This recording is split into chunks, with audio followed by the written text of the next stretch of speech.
칠순잔치 말이에요. 안 하는 게 좋을 것 같아요. 뭐, 왜? 아버지 칠순잔치 한다니까 주변에서도 다 말리더라고요. 주변에서 뭐라고 해? 아, 글쎄, 칠순잔치 하면 민폐라고요. 100세 시대에 앞으로 팔순구순도 있는데 칠순부터 챙기냐고 그러던데요. 칠순에는 사람들 초대하면 안 된다잖아요. 아마 어머니, 아버지 친구분들도 안 좋아하실 거예요. 돈도 내고 그래야 하니까.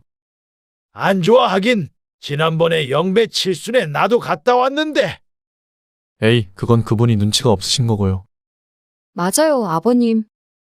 요새 칠순은 안 하는 게 추세래요. 사람들이 욕해요. 팔순부터 하세요. 오늘 이야기 속 주인공은 67세 강순영 씨입니다. 그리고 그녀의 며느리에 관한 이야기이죠. 강 씨는 남편의 칠순을 어영부영 보내버린 것이 후회됐습니다. 며느리가 하도 부담스럽다고 난리를 치는 바람에 조촐한 식사 한 번으로 끝이 났습니다. 강 씨의 남편에겐 나름 의미가 있던 생일이었는데 말이죠.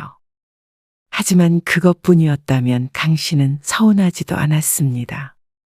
그래 놓고는 다음에 손주 돌잔치는 성대하게 준비하는 며느리를 보니 기가 막혔습니다. 아무리 자기 자식이 중요하다지만 그래도 시부모 눈치가 하나도 안 보이는 모양이었습니다. 거기에다가 손주 돌잔치에 친조부모가 돈을 짜게 썼다며 강 씨 부부에게 서운한 기색을 보이는 며느리.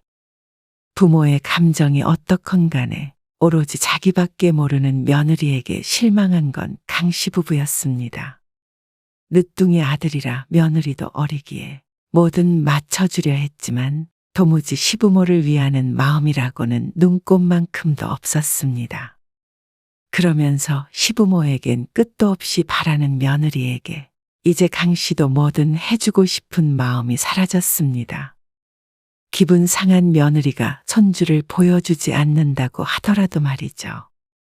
강 씨는 딸이 하나 그리고 아들도 하나 있었습니다. 딱 10살 터울이 나는 자식들이었습니다.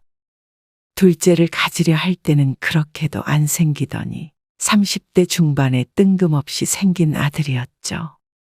딸은 진작에 결혼해서 큰 손녀가 곧 중학교 입학을 앞두었고 그 밑으로도 손자가 하나 더 있었습니다. 그리고 아들은 결혼한 지 몇 년 되지 않았습니다. 아들이 결혼하고 3년째의 며느리가 아이를 갖게 되었습니다. 아이고, 드디어 생겼구나. 수고했다, 수고했어. 축하해. 강 씨는 며느리와 통화하며 격하게 축하를 해주었습니다. 아들 며느리가 그동안 아이를 갖기 위해 얼마나 노력했는지 알기 때문에 눈물도 찔끔 나올 정도였습니다. 감사해요.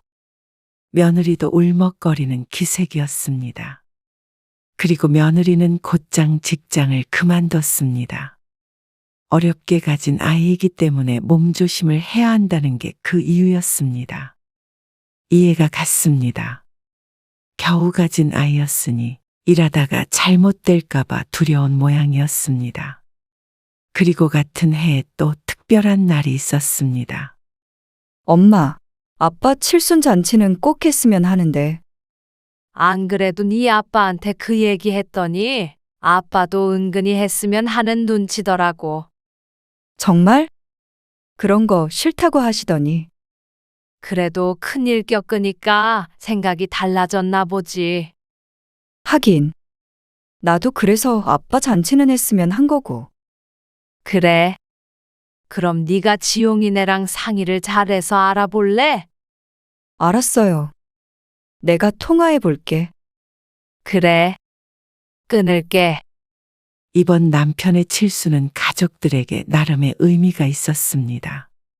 아들이 결혼식을 올리기 2달 전쯤에 남편이 쓰러진 채로 발견된 일이 있었는데 병원에서도 깨어난다고 하더라도 뇌 손상이 있을 수 있다고 했죠.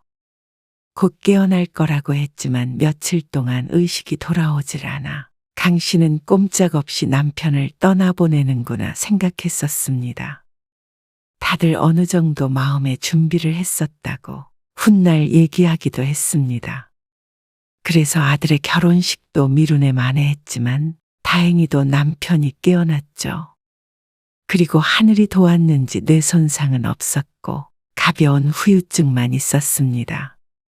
그래서 깨어난 뒤에도 한동안 입원해 있었는데 하도 호되게 알아 그런지 지금도 아들의 결혼 사진을 보면 남편만 앙상해서 꼭 해골이 서 있는 것 같았습니다.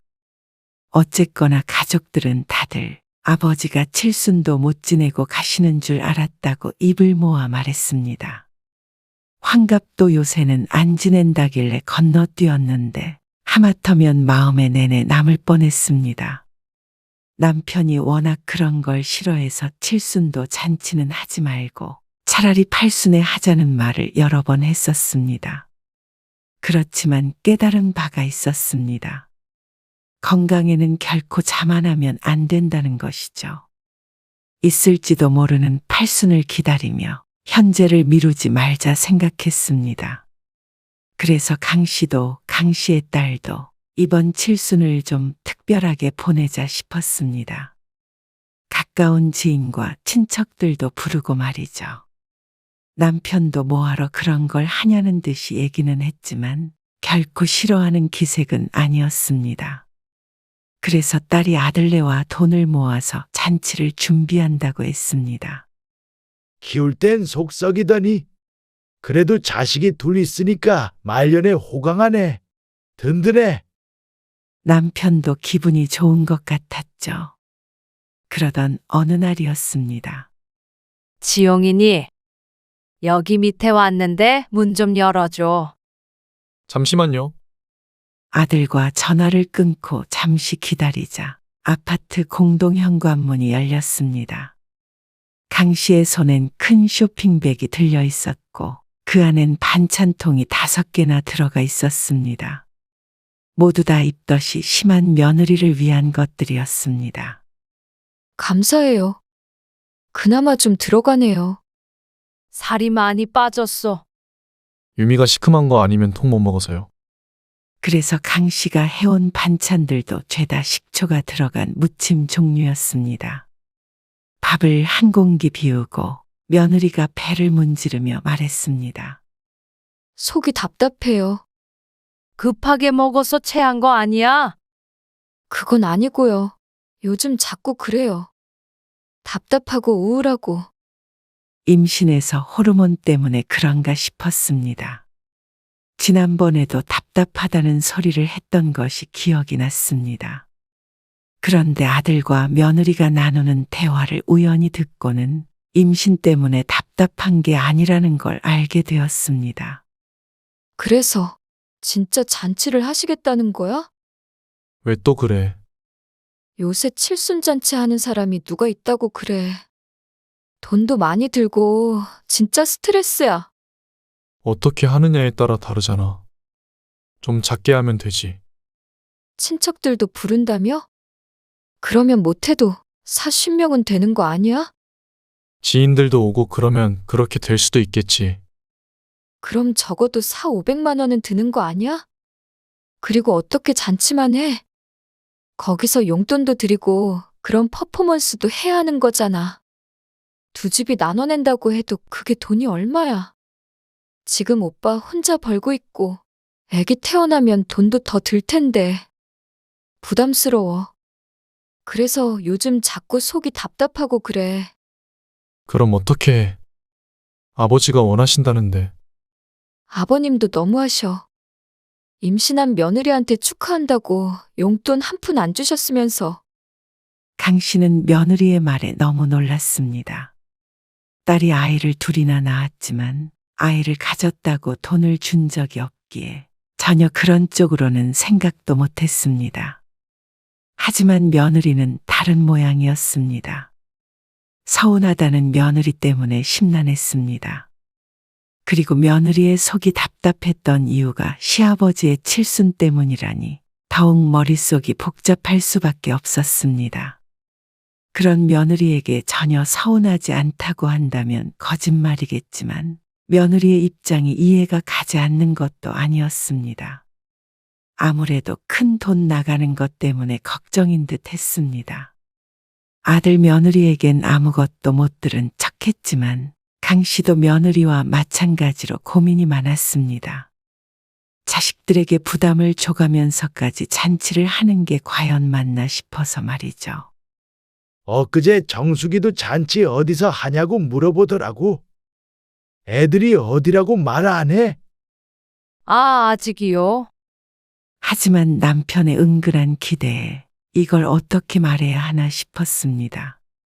그런데 얼마 뒤에 강 씨의 집으로 아들이 찾아왔습니다. 어쩐 일이야? 드릴 말씀이 있어서요. 무슨 말? 아버지 칠순 잔치 한다니까 주변에서도 다 말리더라고요. 아들이 운을 뗐습니다. 주변에서 뭐라고 해? 남편이 어리둥절해서 물었더니 아들이 대답했습니다. 아, 글쎄. 칠순 잔치 하면 민폐라고요. 100세 시대에 앞으로 8순 9순도 있는데 그 말에 남편의 눈이 커졌습니다. 그리고 강 씨는 아들이 참 능청스럽다고 생각했습니다. 지난 대화를 듣지 못했더라면 강 씨도 남편과 같은 반응이었을 테죠. 아마 어머니 아버지 친구분들도 안 좋아하실 거예요. 돈도 내고 그래야 하니까. 안 좋아하긴. 지난번에 영배 칠순에 나도 갔다 왔는데. 그건 그분이 눈치가 없으신 거고요. 그러자 남편이 그런가 싶은 것 같았습니다. 강 씨는 아무 말 않고 듣고만 있었습니다. 아들 옆에 앉아있던 며느리가 말을 보탰습니다. 맞아요, 아버님. 요새 칠수는 안 하는 게 추세래요. 사람들이 욕해요. 그래? 아들 며느리의 말에 남편도 생각에 잠겼습니다. 그런데 아들이 돌아간 뒤에 남편이 강 씨에게 말했습니다. 그럼 아는 사람들은 부르지 말고 친척들이랑 가족들만 불러서 하자고. 이제는 강 씨도 입을 열지 않을 수 없었습니다. 그게 아니고 여보. 그리고 아들 며느리가 나눴던 얘기를 남편에게 해주었습니다. 칠순잔치를 부담스러워하는 것 같다고 말이죠. 그러니까 남편이 잠깐 말이 없더니 한숨과 함께 입을 뗐습니다. 그러면 뭐하러 해? 나도 별로 안 하고 싶었어. 당신이랑 지선이가 하자고 해서 그런 거지. 결국엔 잔치가 취소되었습니다. 딸은 그래도 작게라도 하자고 했지만 남편이 고개를 저었습니다. 그럼 해외여행이라도 보내드릴게요. 아, 돈 많이 드는데 무슨 해외야. 그래도 다리 안 아프실 때 가보시면 좋죠. 아이고, 됐어. 차라리 그냥 동해바다나 가고 말지. 남편의 말에 딸이 오히려 속상해했습니다. 그리고 의기소침해 보이는 남편 때문에 강 씨도 속이 쓰렸죠. 하지만 결국엔 국내 여행도 미루다 가질 못했습니다. 그때쯤 며느리가 조산기가 있어 온 가족이 비상사태였습니다. 병원에 있대. 집에 오긴 왔는데 누워만 있는 모양이에요. 아이고, 이런 상황에서 무슨 여행이야. 그럼 취소해요? 취소해야지 어떡해. 며느리가 당장 애를 낳을지도 몰라서 누워있다는데 속없이 놀러가. 며느리 서운하게. 당장 이번 주에 출발인데. 어쩔 수 없지 뭐. 병원에서 괜찮다고 했으니 퇴원을 한 것이겠지만 그래도 마음에 걸리는 모양이었습니다. 강 씨는 웬만해선 가려고 남편을 설득했지만 남편이 문제가 아니라 아들놈이 문제였습니다. 그래도 유미가 서운해할 것 같은데요. 괜찮다며? 절대 안정 취해야 한다고 그랬고 또 진통 오면 바로 병원으로 가야 해요. 대기하고 있어야 돼요. 예정일이 안 됐는데 자꾸만 진통이 온다는 며느리와 그런 며느리를 두고 강 씨 부부가 여행을 가면 서운할 거라는 아들. 그 때문에 강 씨 부부는 결국 칠순 여행을 포기해야만 했습니다. 그래서 며느리가 괜찮을 때 가족끼리만 같이 식사를 하기로 했습니다. 못 온대지? 지용이도 못 온다네. 진짜 아무리 그래도 어차피 못 올 거면 차라리 아빠 생신에 모였으면 됐을걸. 올케가 괜찮아질 거라고 미루자고 해서 미뤘더니 결국 생신도 지나고. 유미도 괜찮아질 줄 알고 미룬 거겠지. 며느리는 식사 자리에 참석하지 못했습니다. 그리고 남편의 칠순맞이 식사 자리는 칠순이 며칠이 지난 뒤에 열릴 수 있었습니다. 제가 아빠 임플란트 2개, 그거 해드릴게요. 아무래도 서운했는지 딸이 밥을 다 먹고 남편에게 말했습니다. 그러자 남편이 무척 좋아했죠.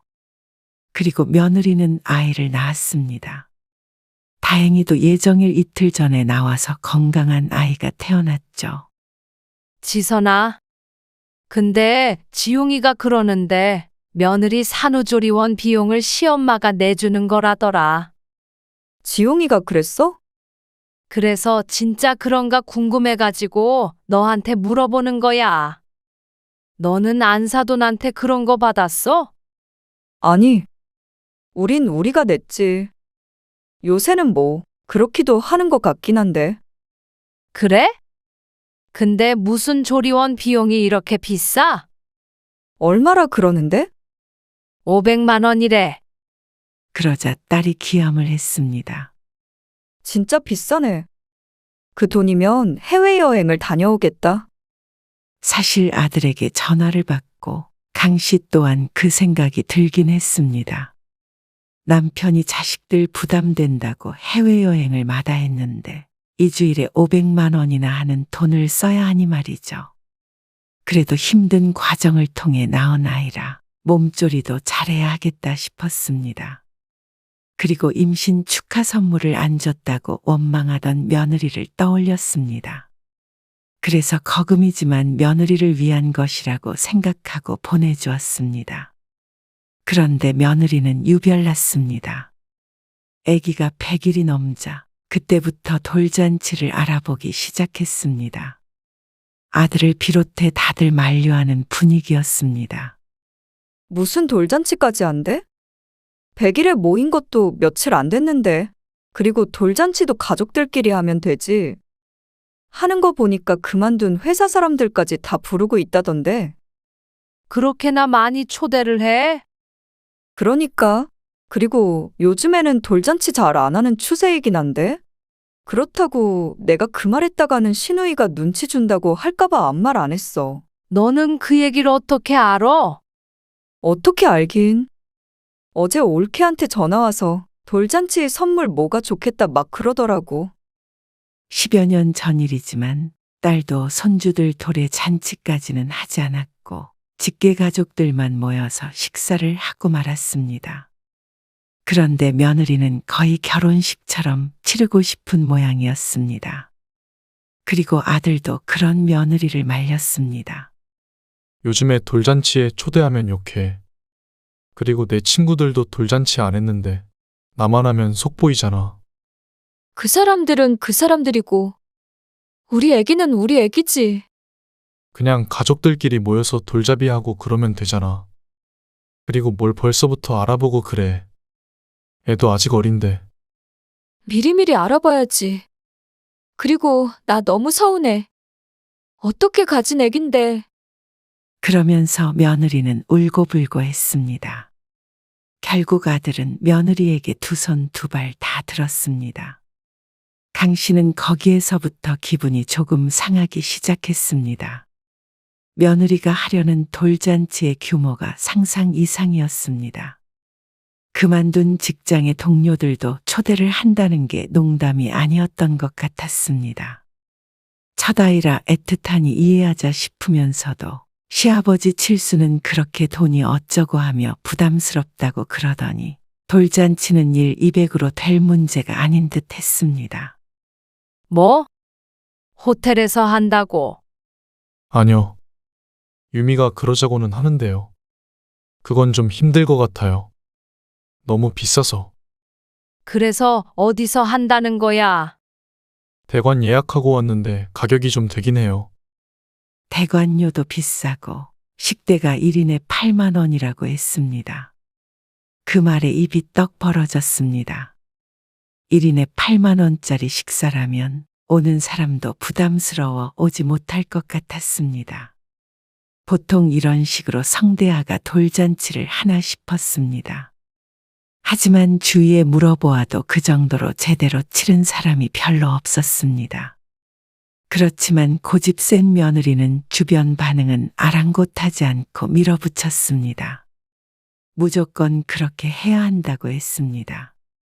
그래서 그런지 막상 당일에는 손님이 많지 않았습니다.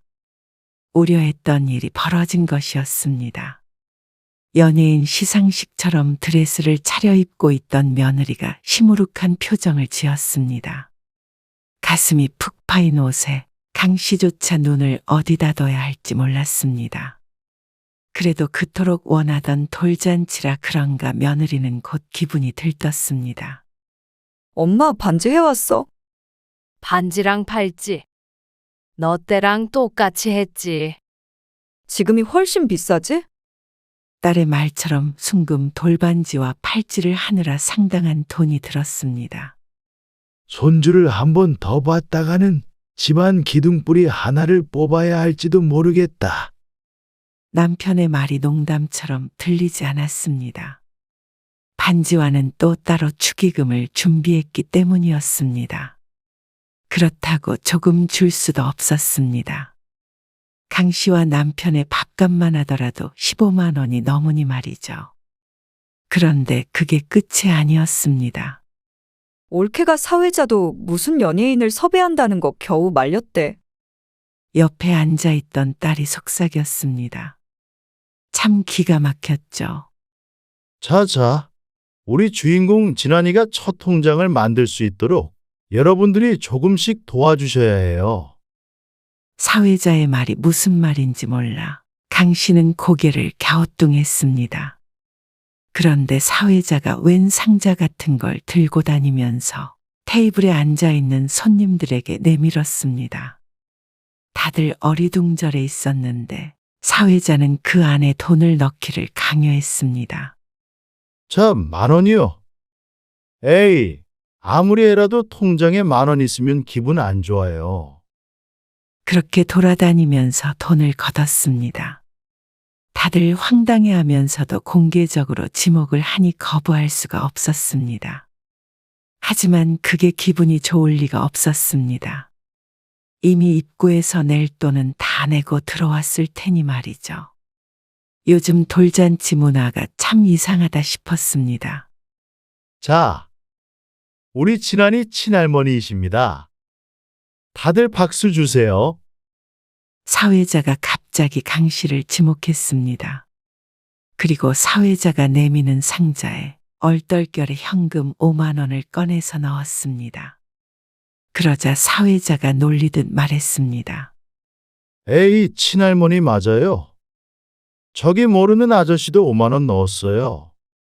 그러자 강 씨의 얼굴이 불타는 고구마가 된 것 같았습니다. 사회자는 강 씨의 지갑에서 20만 원이 나올 때까지 앞에 서 있었습니다. 그리고 돌잔치 마무리되고 있을 때 강 씨는 잠시 자리에서 일어나 문을 열고 나갔습니다. 그런데 강 씨 같은 사람들이 여럿 있었는지 복도에 10명 남짓 흩어져 있는 게 보였습니다. 하지만 하고 있는 말은 죄다 며느리 험담이었습니다. 강 씨와 눈이 마주치자 그제서야 입을 다물었습니다. 한숨이 절로 나왔습니다. 도망치듯이 그 자리를 벗어나 화장실에 갔다가 나오니 다들 자리에서 식사를 하고 있었습니다. 구석에 있던 아들 며느리에게 다가가자 며느리가 울상을 지으며 말했습니다. 왜 이것밖에 안 왔지? 너무 속상해. 인원 못 채워서 우리가 메꿔야 해. 약속되어 있던 인원이 다 오질 않아서 식사 비용을 아들네 돈으로 일부 충당해야 한다고 했습니다. 그래서 아들의 표정도 좋지 않았죠. 그래도 탈 없이 끝났잖니? 강 씨도 기분이 좋지 않은 부분들이 많았지만 좋은 날 괜히 싫은 소리 하지 말자 싶어서 웃으며 아들 며느리를 달랬습니다. 이렇게 마무리하고 얼른 식사만 하고 헤어지고 싶었습니다. 하지만 그런 강 씨의 마음은 아는지 모르는지 며느리의 화살은 강 씨에게 향했습니다. 어머님한테도 서운해요. 뭐? 나? 네, 자신에게 서운할 일이 뭐가 있나 싶었습니다. 남들은 친손주 돌에 반지랑 팔찌만 하지 않아요. 축의금도 냈어. 다들 아무리 못해도 1,000만 원씩은 줘요. 외손주도 아니고 친손주인데 이 말에 같은 공간에 있던 여럿이 기가 찬 웃음을 내뱉었습니다. 그중 하나는 강 씨의 딸도 있었습니다.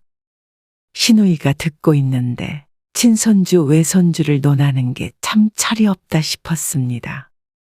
그리고 그 말의 내용도 황당하긴 마찬가지였습니다. 1,000만 원이라니. 다들이 누구인지는 모르겠지만 주변에 부자들밖에 없는 모양이었습니다.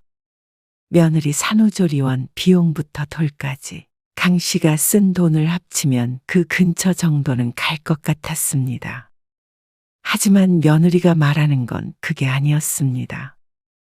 계속 투덜투덜하는 며느리의 말을 들어보니 순금의 무게도 부족했고 축의금 금액도 부족했고 첫 통장 만들 용돈을 낼 때도 20만 원이면 적다고 했습니다. 귀한 손주에게 왜 그렇게 짜게 구냐는 식으로 얘기하는 며느리의 말을 일그러진 표정으로 바라보던 강 씨가 참다 못해 입을 열었습니다. 이 정도 해줬으면 됐잖니. 그러자 며느리가 눈을 동그랗게 떴습니다. 언짢아 하는 시어머니를 이해하지 못하겠다는 표정 같았습니다. 양심이 있으면 그걸로 부족하다고 못하지. 어머님, 저는 그게 아니고요. 제가 가지고 싶은 게 아니고 우리 진환이가 이제 돌된 애가 뭘 안다고 그러는 거야? 다 애미 욕심이지. 그러자 며느리가 상처 입은 표정으로 바라보았습니다. 내가 더 이상은 못 참겠다. 설마 아니 돈 가지고 불만이 있을 줄은 꿈에도 몰랐어. 그런 속내도 모르고 강 씨는 속상해하는 며느리를 달래는 말까지 했습니다. 어쩜 이런 바보가 있나 자책했습니다. 사돈은 얼마나 내셨기에 너는 사돈한테도 돈 부족하단 소리 했니? 도대체 안사돈은 얼마나 했는지 궁금할 지경이었습니다. 그러자 며느리가 변명하듯이 말했습니다. 어머님, 아버님한테는 우리 진환이가 친손주니까 그놈의 친손주 타령은 친손주든 외손주든 중요한 게 아니고 받은 걸로 고맙게 생각해야지. 그러는 너희는 아들 며느리로서 얼마나 해줬길래 그래? 네? 이 말은 안 하려고 했는데 너 하는 거 보니까 도저히 말을 안 할 수가 없어. 네 시아버지 칠순 잔치는 그렇게 부담스러워서 가슴이 답답하다고 생난리를 쳤잖아? 생난리라니요. 저 그때 임신해서 그래서 여행 한번 제대로 못 가고 지용이 아빠 칠순 어영부영 지나갔잖아. 너희야말로 칠순에 따로 용돈을 드리기라도 했니? 순전히 며느리가 바꿔놓은 계획이었습니다. 남편은 며느리 부담 주기 싫다며 잔치도 해외여행도 마다했습니다. 그런데 정작 힘들다던 며느리가 돌잔치를 이렇게 할 생각을 할 줄은 몰랐습니다. 게다가 시부모가 주는 돈이 적다고 불평까지 한다는 건 어이가 없는 걸 넘어섰습니다. 그래도 아들 며느리 예쁘다고 여기까지 와서 축하해줬더니만은. 엄마, 여기서 이러지 마시고요. 하나둘 강씨 일행을 바라보기 시작했습니다. 지용이 너도 할 말 없어. 둘이 아주 그냥 똑같아. 강씨가 말리는 아들을 보며 차갑게 대꾸했습니다. 그래. 나도 이럴 생각 없다. 강씨는 바로 옆 선물들이 전시돼 있는 테이블 위를 살펴보다가 자신이 선물한 반지와 팔찌를 발견하고는 얼른 집어들며 말했습니다. 마음에 안 찬다니까. 이건 내가 다시 가져갈게. 어머님, 엄마, 그리고 축의금 받은 걸 넣어놓은 가방을 또 낚아챘습니다. 돈도 이 정도 줄 바에는 안 주는 게 낫지. 밥도 안 먹었으니까 그대로 가지고 갈게. 아, 맞다. 산후조리원 비용? 그것도 대충 이 정도 가져가마. 아까 무슨 통장 만든다고 사회자 양반이 뺏어간 20만 원이랑. 축의금 들어온 돈에서 한 뭉탱이를 집어 강 씨의 가방에 옮겨 담았습니다. 그러자 아들 며느리는 경악하는 표정을 지었습니다. 강 씨는 줬던 걸 고스란히 되찾았습니다. 그쯤 되자 남편도 짐을 챙겨 일어났습니다. 그리고 며느리는 강 씨를 말리는 신용을 했습니다. 어머님, 이러시면 어떡해요? 그렇게 하고 싶었던 돌잔치니까 끝까지 잘 맞춰라. 금반지 팔아서 아버지랑 좋은데 놀러나 가야겠다. 그렇게 하고 저벅저벅 발길을 옮기니 근처에 앉아있던 사람들이 죄다 강씨 부부를 바라보았습니다. 이게 무슨 일인지 어리둥절한 것 같았습니다. 강씨는 사람들 시선은 신경 쓰지 않고 나와버렸습니다. 뭘 그렇게 씩씩대? 남편은 오히려 태연해 보였습니다. 열받지 말어. 당신 말대로 그거 팔아서 맛있는 거나 사 먹자. 이거 팔면 맛있는 거 10번, 아니 20번은 더 사 먹어. 알어? 이제 자식 그만 신경 쓰고 살자는 말이야. 남편도 말은 안 했지만 당사자이기 때문에 서운함은 강씨보다 클 것이었습니다. 집으로 돌아오는 길에 아들 며느리가 번갈아가며 전화를 해댔습니다. 그 중에는 딸의 메시지도 있었습니다. 통쾌했다는 반응이었죠. 아들 며느리가 뭐라고 변명하든 들을 마음이 사라졌습니다. 그러게 진작 잘하지 왜 이제 와서 그게 아니네 어쩌네 하는지 몰랐습니다. 강 씨는 자식에게 물은 사람이었지만 그것도 한두 번이었습니다. 자식이라 그냥 넘어가는 것도 정도가 있었죠. 그래서 그날 이후로 강 씨는 아들 부부와 멀리 지냈습니다. 그런데 강 씨의 아들과 며느리는 강적이었습니다. 곧이어 둘째 소식을 알려왔습니다. 첫째가 그렇게 힘들게 생겼었는데 둘째는 어째서 금방 생긴지 몰랐습니다. 대면대면 지내는 동안 병원 다녔는지 어쨌는지 강 씨는 알지 못했습니다. 궁금해하지도 말자 생각했죠. 하지만 아들 며느리가 제 발로 찾아왔습니다. 또 입덧 때문에 유미가 진환이 보기도 힘들고요.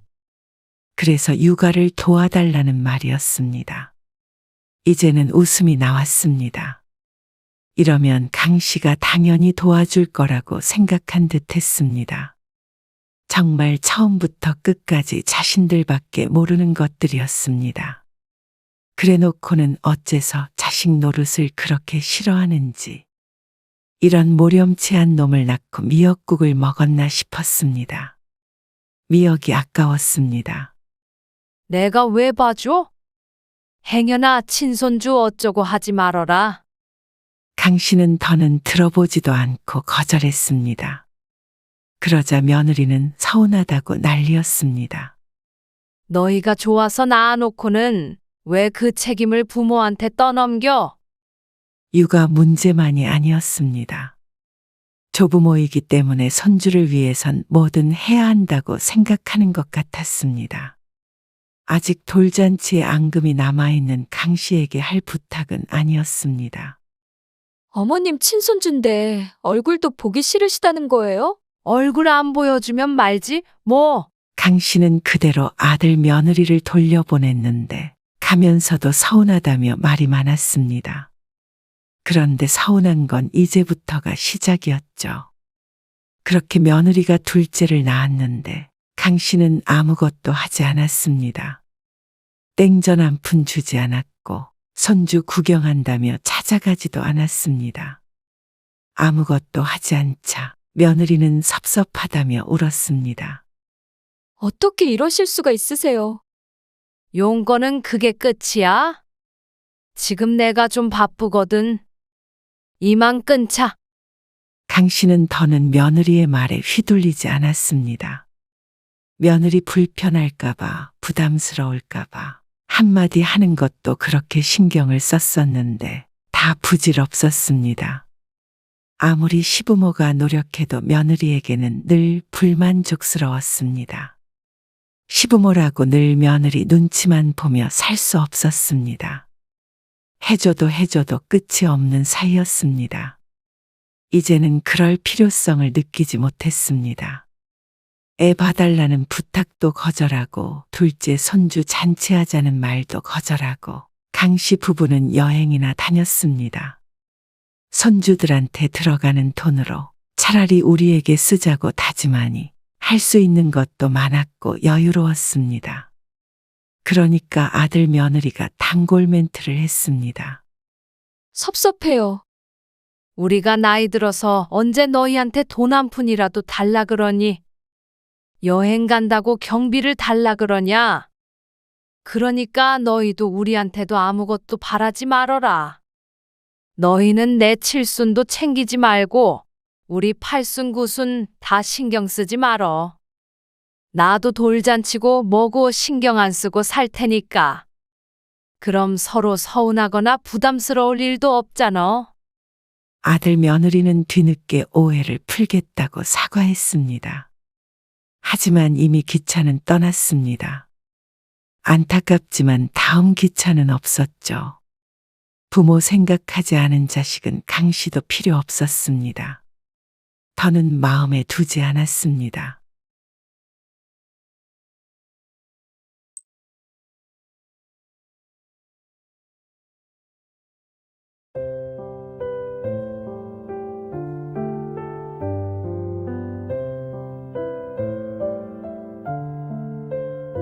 진짜 희한하네. 뭐가 희한해? 아버지는 그 많은 돈을 어떻게 이렇게 감쪽같이 숨기셨지. 엄마한테 주지도 않고. 하여간 아버지는 좀 돈 생각은 나중에 하면 안 되냐? 때 되면 나올 거 아니냐? 돈에 발이 달린 것도 아닌데 때 됐다고 저절로 나와요? 너는 왜 돈 얘기만 해? 엄마, 너는 돈밖에 모르는 것 같아. 네 아버지 돌아가신 건 안 슬프냐? 아무리 그래도 지 아버지가 돌아가셨는데 그저 돈. 어디 한번 찾을 수 있으면 찾아봐라. 엄마, 혹시 찾았어요? 너 혹시나 유산 바라는 거면 번지수 잘못 찾았다. 진작 주인 찾아갔어. 오늘 이야기 속 주인공은 59세 황현정 씨입니다. 그리고 그녀의 친정어머니에 관한 이야기이죠. 황 씨는 친정어머니 때문에 배신감에 치를 떨었습니다. 아버지가 살아생전 꼭 쥐고 있었던 현금의 행방을 황 씨는 애타게 찾아 헤맸었습니다.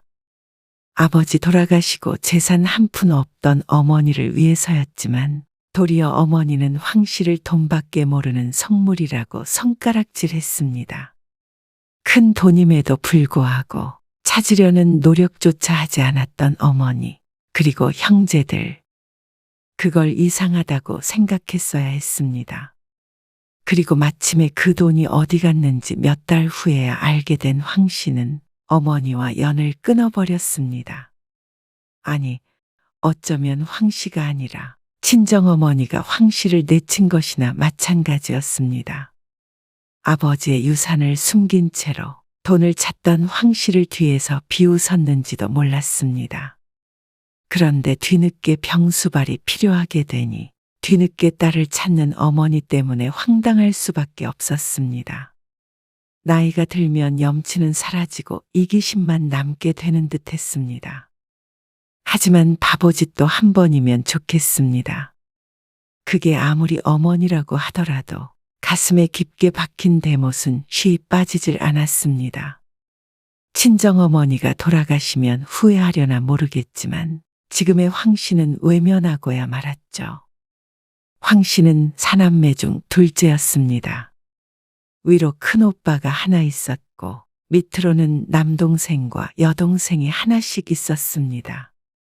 어렸을 적엔 지지고 볶으며 컸지만 나이 들어 각자 가정이 생기고 나니 연을 끊고 살지 않는 것만으로도 어쩌면 우애가 깊다고 할 수도 있었죠.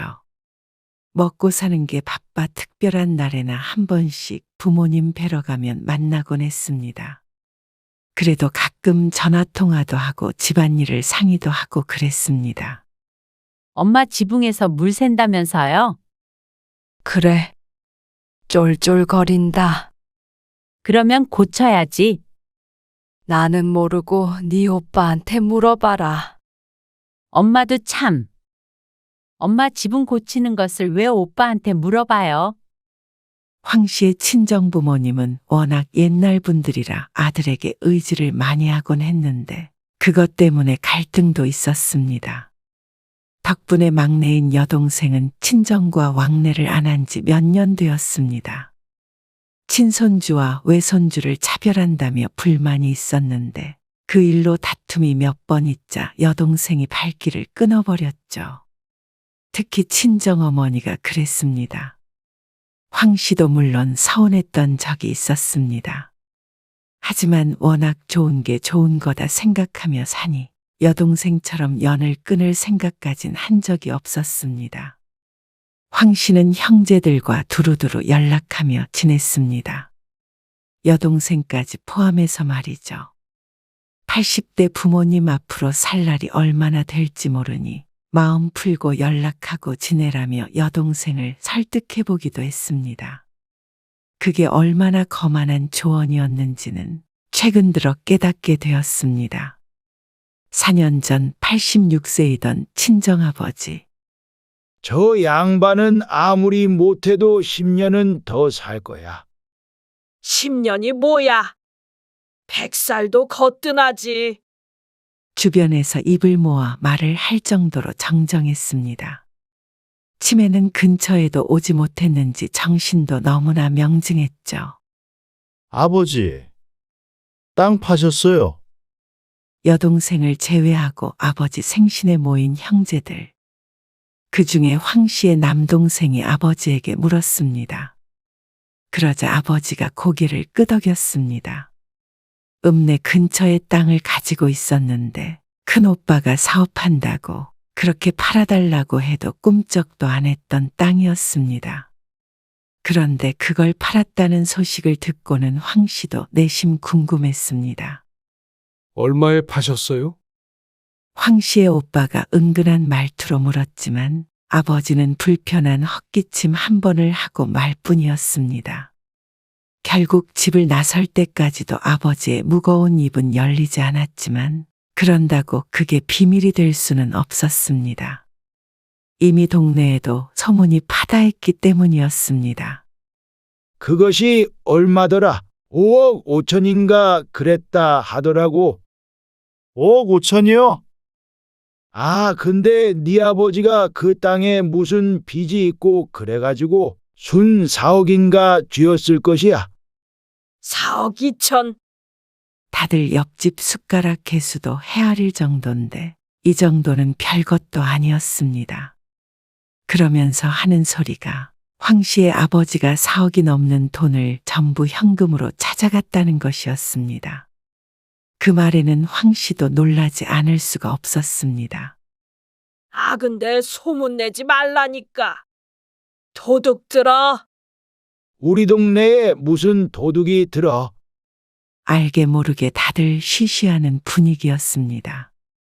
시골 동네에 설마하니 악한 마음을 먹은 사람은 없겠지만 사람 속은 모르는 것이었습니다.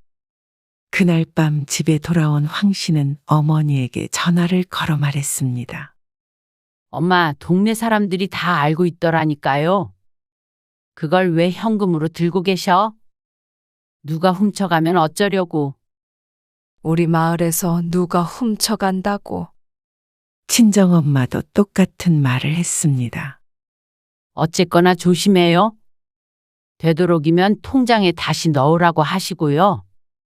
네 아버지가 하도 꽁꽁 숨겨놔서 어딨는지는 엄마도 몰라. 도둑 들어도 못 찾아. 아직까지도 아버지에게 생활비를 타서 쓰는 어머니였기에 그럴 만도 하다고 생각했습니다. 그 나이에도 경제권을 쥐고 사람을 부리는 꼬장꼬장한 아버지가 참 대단했습니다. 현금이 두둑해지니 아들들도 아버지에게 잘했고 가끔 손주들이 가면 베개 밑에서 5만 원짜리 몇 장을 꺼내 용돈을 주기도 했습니다. 그것도 역시 아버지답다고 생각했죠. 차라리 현명한 듯 했습니다. 나이 들어 자식들에게 모든 재산 주고 자식들 눈치 보며 사는 노인들보다는 나은 삶처럼 보였습니다. 그리고 2년 정도가 흐른 어느 날, 10년은 더 살 줄 알았던 황 씨의 친정아버지가 갑자기 돌아가셨습니다. 연정이냐? 네, 엄마. 이 시간에 무슨 일이세요?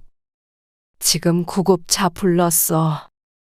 어머니의 말에 뿌옇던 머릿속에 번쩍하고 불이 켜졌습니다. 구급차는 왜요? 무슨 일 있으세요? 얼른 몸을 일으키며 묻자 어머니의 여상스러운 대답이 돌아왔습니다. 네 아버지가 몸이 좀 불편한 것 같다고 구급차 좀 부르라고 해서 기다리고 있어. 근데 왜 그렇게 차분해요? 어디 안 좋으신 거 아니에요? 아냐, 내가 보기엔 말짱해. 근데 숨 쉴 때 불편하다고 그러시네. 그 말에 황 씨는 마음을 조금 놓을 수 있었습니다. 네 아버지 지금 옆에서 병원비 낸다고 돈 세고 계셔. 이어지는 어머니의 말에 웃음도 나왔습니다.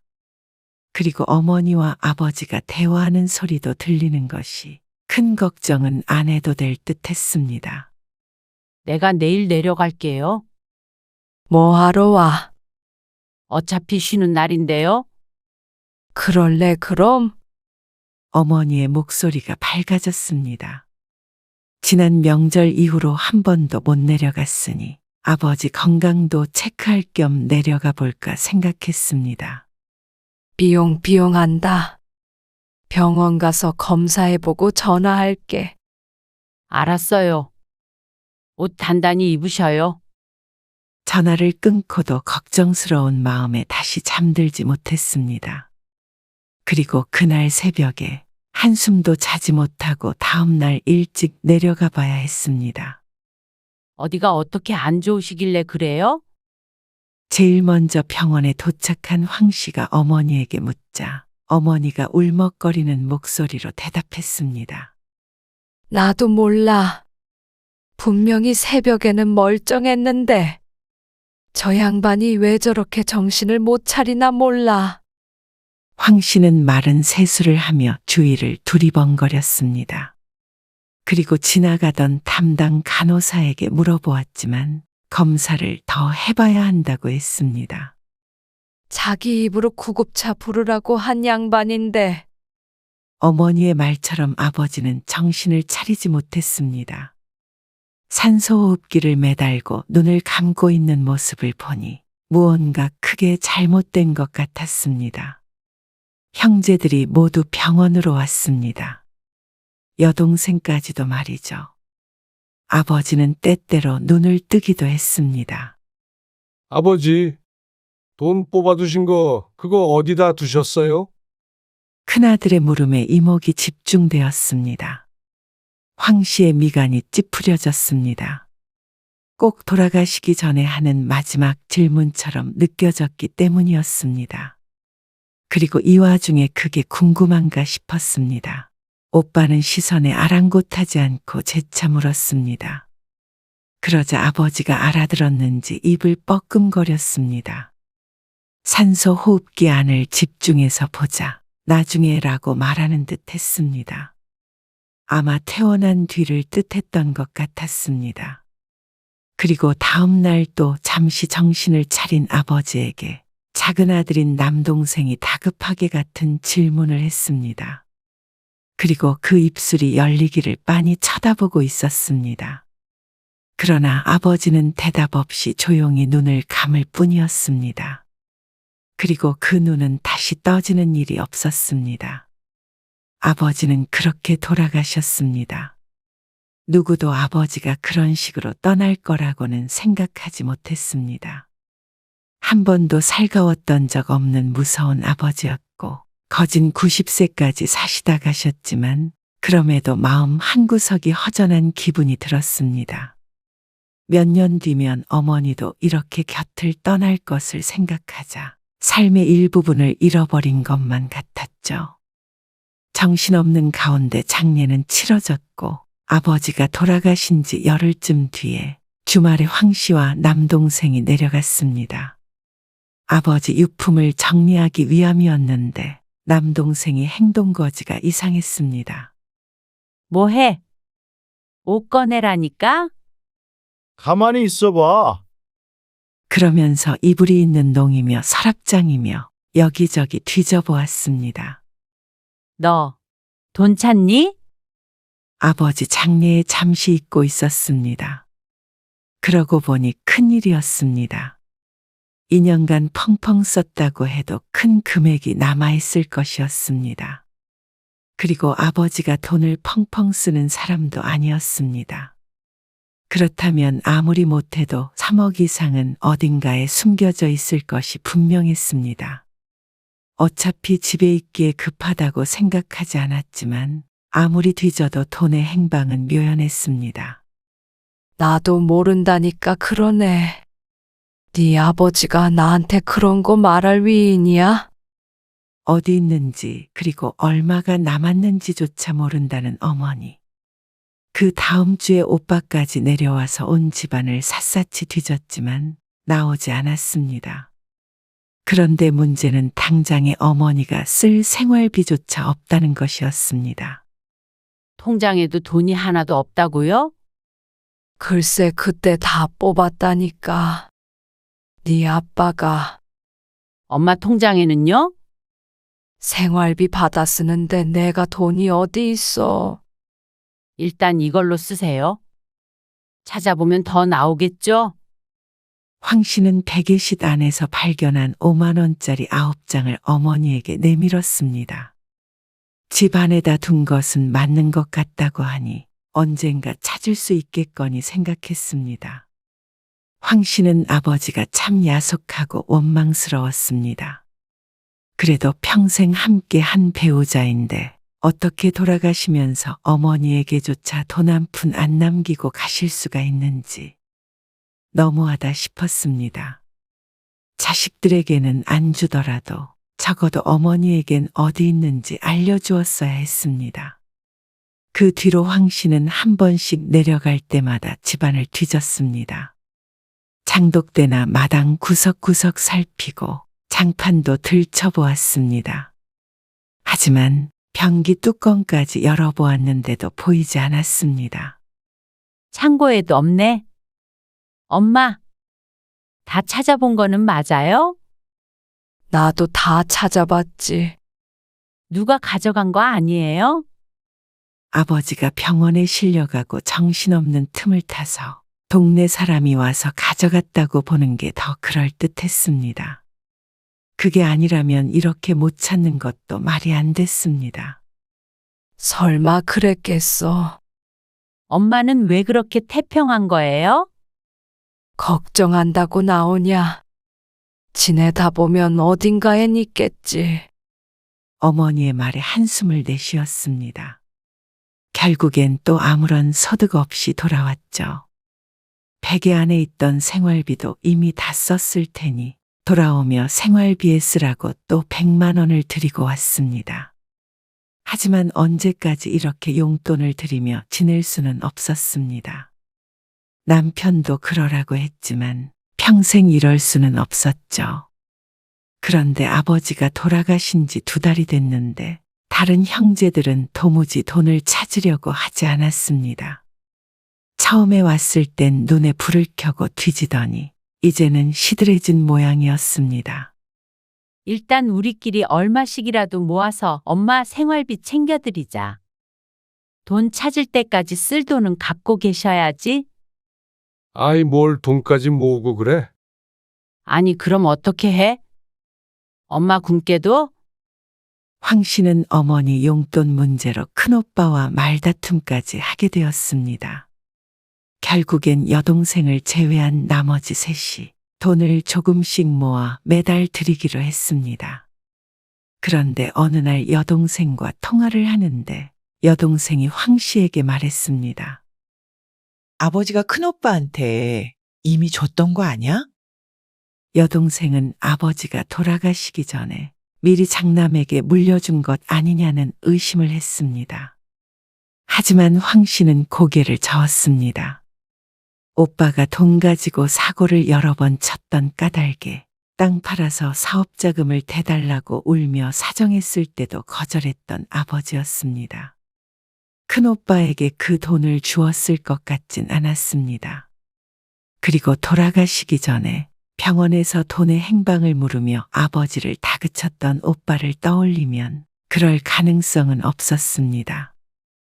그러지 않고서야 현금이 어디로 가? 꽁꽁 숨긴다고 숨겨지나? 누가 찾아도 진작 찾았지. 하지만 요즘엔 주말마다 거의 황 씨가 내려가 보고 있었습니다. 돈도 찾고 어머니 장이라도 받으려야 했습니다. 그런데 황 씨의 눈을 피해 누가 돈을 가져갈 수는 없었습니다. 어머니도 내내 집에 있었고 말이죠. 그만 찾아라. 그만 찾으라고요? 어느 날 어머니가 황 씨에게 말했습니다. 그리고 그런 어머니의 말이 황당하기 그지 없었습니다. 얼마가 남았는지 정확하게는 몰라도 억 단위의 금액이었습니다. 포기할 만한 돈이 아니었습니다. 그런데 그만 찾으라는 어머니의 말에 놀랄 수밖에 없었죠. 아니, 다들 도대체 왜 그러는 건지 모르겠네. 엄마도 찾아야 노후에 쓸 돈이 있을 거 아니에요. 너무 답답했습니다. 황 씨를 제외하고는 식구들 중 누구도 노력하고 있는 것 같지가 않았습니다. 누구 때문에 이러고 있는데 그만두라는지 어머니마저 원망스러웠습니다. 없는 걸 어떻게 하냐? 그리고 형제들은 오히려 황 씨를 이상한 사람 취급했습니다. 너는 아버지 돌아가신 게 슬프지도 않냐? 왜 자꾸 돈 타령이야? 기가 막혀 말도 나오지 않았습니다. 그 돈을 자신의 몫이라고 생각해 본 적도 없었습니다. 곧 90대는 친정어머니가 쓰고 돌아가셔야 한다고 생각했습니다. 연세가 있으니 언제 어떻게 될지 모르고 혼자 시골에 있는 것도 불안하고 돈 한 푼 없이 지내는 것도 안쓰러웠습니다. 이래저래 신경이 쓰이니 그거라도 찾아줘야겠다 싶어서 이렇게 애를 쓰고 있는 것이었습니다. 그 때문에 최근에는 신경성 위염이 생겨 병원에도 들락날락해야 했습니다. 그런 속은 모르고 돈돈거리냐며 황 씨를 비난하는 형제들과는 사실 대화도 하고 싶지 않았습니다. 그러는 자신들은 어머니가 어떻게 지내는지 신경이나 쓴 적이 있는지 물어보고 싶었습니다. 오빠는 엄마 식사는 제대로 하는지 들여다 본 적이나 있어? 설마 혼자 있다고 식사를 못 하시겠냐? 무슨 돈으로 식사를 하는데? 오늘 생활비 얼마 남아 있었는 줄이나 알아? 주머니에 29,000원 있었어. 네가 아도 난리쳐서 매달 용돈 들이잖아. 그래도 목돈이 있어야 할 거 아니야? 불안해서 어떻게 살아? 그래서 결국 시골집을 담보로 대출을 받게 되었습니다. 아버지 명의로 되어 있던 것이 어머니와 형제들 앞으로 오게 되었는데 모두의 동의하에 3천만 원을 받아 어머니에게 주었죠. 이자는 내가 갚을게. 어쩐 일인지는 몰라도 큰오빠가 이자를 갚겠다고 했습니다. 큰 돈은 아니었어도 그래도 어머니 생각은 하나보다 생각했죠. 그리고 얼마 뒤에 명절에 남편과 함께 친정에 내려갔습니다. 이미 오빠는 다녀간 후였습니다. 연기는 안 온대요? 바쁘대. 남동생은 이번 명절에는 내려오지 못한다고 했습니다. 싱크대엔 그릇이 산더미같이 쌓여 있었습니다. 무슨 음식을 이렇게 많이 했어요? 또 도영이네도 왔잖냐? 손주와 손주 며느리까지 왔다 가는 바람에 밥상이 거해진 듯 했습니다. 허리가 굽어 큰아들내미 밥 차려주었을 어머니를 상상하자 측은지심이 들었습니다. 부모는 나이가 아무리 들어도 자식 뒷바라지는 놓지 못하는 모양이었습니다. 우리 먹을 건 싸왔어요. 황 씨가 차에서 반찬 몇 가지를 꺼냈습니다. 남으면 엄마 드세요. 어머니는 황 씨의 말을 듣는 둥 마는 둥 했습니다. 남편은 동네 한 바퀴 돌고 온다며 나갔고 황 씨는 마루에 앉아서 고개를 숙여 마루 밑을 들여다보며 말했습니다. 진짜 희한하네. 뭐가 희한해? 아버지는 그 많은 돈을 어떻게 이렇게 감쪽같이 숨기셨지? 그러자 어머니는 말이 없었습니다. 엄마한테 주지도 않고 하여간 아버지는 황 씨가 혀를 차며 마루 위에 놓여있던 늙은 호박을 슬쩍 들춰보았습니다. 돈 생각은 나중에 하면 안 되냐? 때 되면 나올 거 아니냐? 돈에 발이 달린 것도 아닌데 때 됐다고 저절로 나와요? 황 씨의 말에 어머니가 벼랑간 언성을 높였습니다. 연정이 너는 왜 돈 얘기만 해? 엄마, 아무튼간 돈밖에 모르는 것 같아. 네 아버지 돌아가신 건 안 슬프냐? 슬프지 않을 리가 없었습니다. 하지만 남아있는 어머니 걱정도 컸을 뿐이었습니다. 하지만 큰오빠와 똑같이 말하는 친정엄마의 말에 황 씨는 할 말을 잃었습니다. 다른 사람은 몰라도 어머니가 어떻게 황 씨를 나무라나 싶었습니다. 어머니는 연신 혀를 차며 황 씨에게 핀잔을 주었습니다. 아무리 그래도 지 아버지가 돌아가셨는데 그저 돈. 황 씨를 돈에 눈이 뒤집힌 자식쯤으로 여기는 것 같았습니다. 어디 한번 찾을 수 있으면 찾아봐라. 그런데 그 말투가 참 이상했습니다. 잘 찾아보라는 것이 아니라 마치 네가 그걸 찾을 수 있을 리가 없다는 것 같았습니다. 그리고 꼭 본인은 어디 있는지 안다는 듯한 말투였습니다. 엄마, 혹시 찾았어요? 설마 하는 마음에 황 씨가 어머니에게 물었습니다. 목소리 끝이 어쩐지 떨리는 것 같았습니다. 그러자 어머니가 화를 내며 말했습니다. 너 혹시나 유산 바라는 거면 번지수 잘못 찾았다. 진작 주인 찾아갔어. 그 말에 황 씨의 눈동자가 흔들렸습니다. 오빠한테 줬어요? 그러자 어머니가 비밀을 털어놓았습니다. 황 씨의 오빠와 남동생에게 각각 나눠주었다고 말이죠.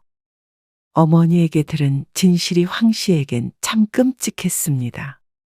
아버지가 입원하던 날 구급차를 부른 뒤에 현금을 전부 어머니에게 주었다는 아버지. 자식들 주지 말고 어머니가 쥐고 있으라고 했지만 어머니는 장례가 끝나고 한 달도 안 지나서 황 씨도 모르게 아들들을 불러 나눠주었다고 했습니다.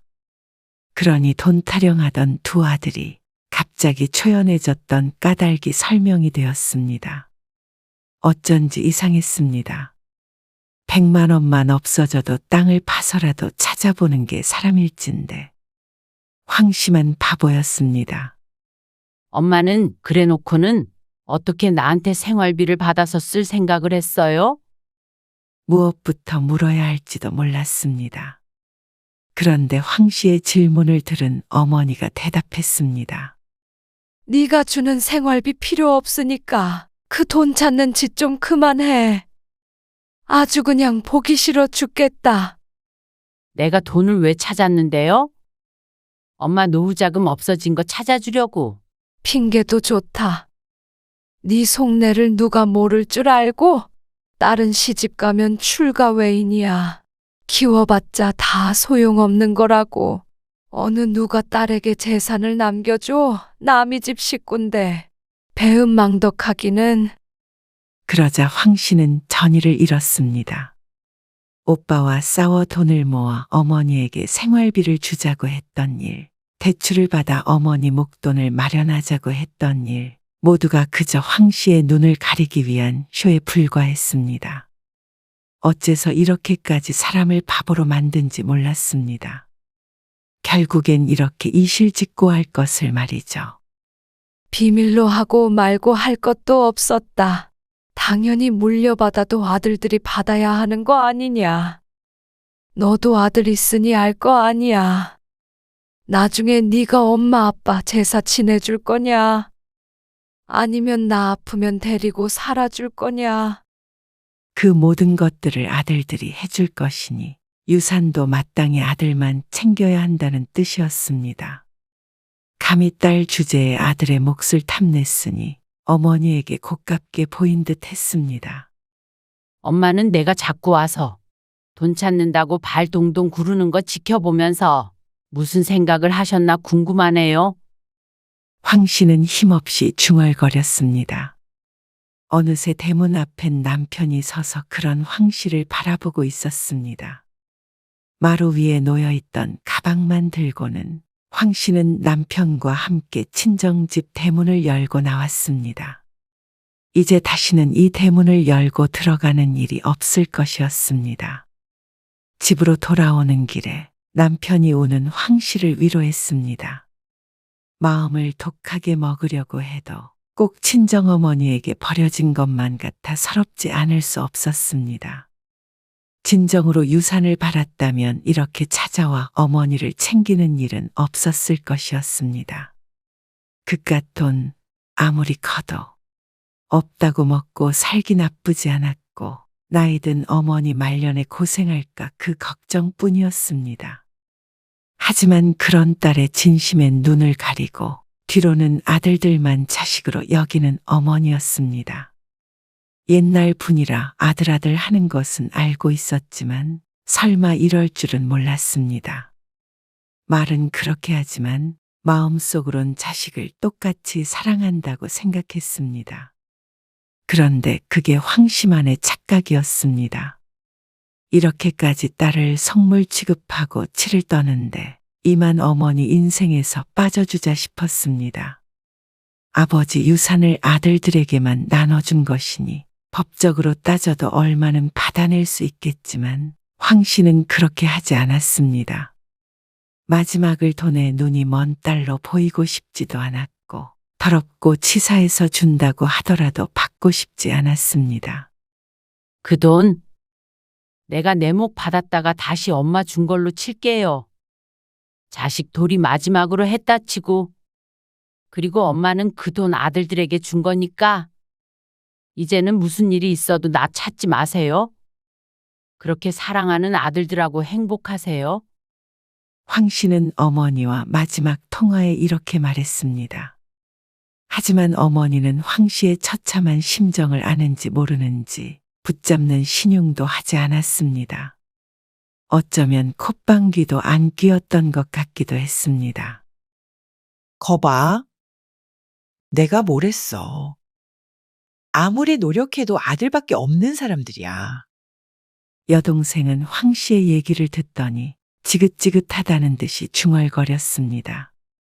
여동생이 진작 했던 얘기가 어느 정도는 맞았습니다. 큰오빠가 벌써 챙겼을 거라는 말을 안 믿은 황 씨의 잘못이었습니다. 어쩌면 매정해 보였던 아버지가 더 공명정대한 사람이었던 것 같았습니다. 자식들 주지 말고 어머니 보고 가지고 있으라고 한 것에는 서운한 마음이 조금도 없었습니다. 그게 맞다고 생각했죠.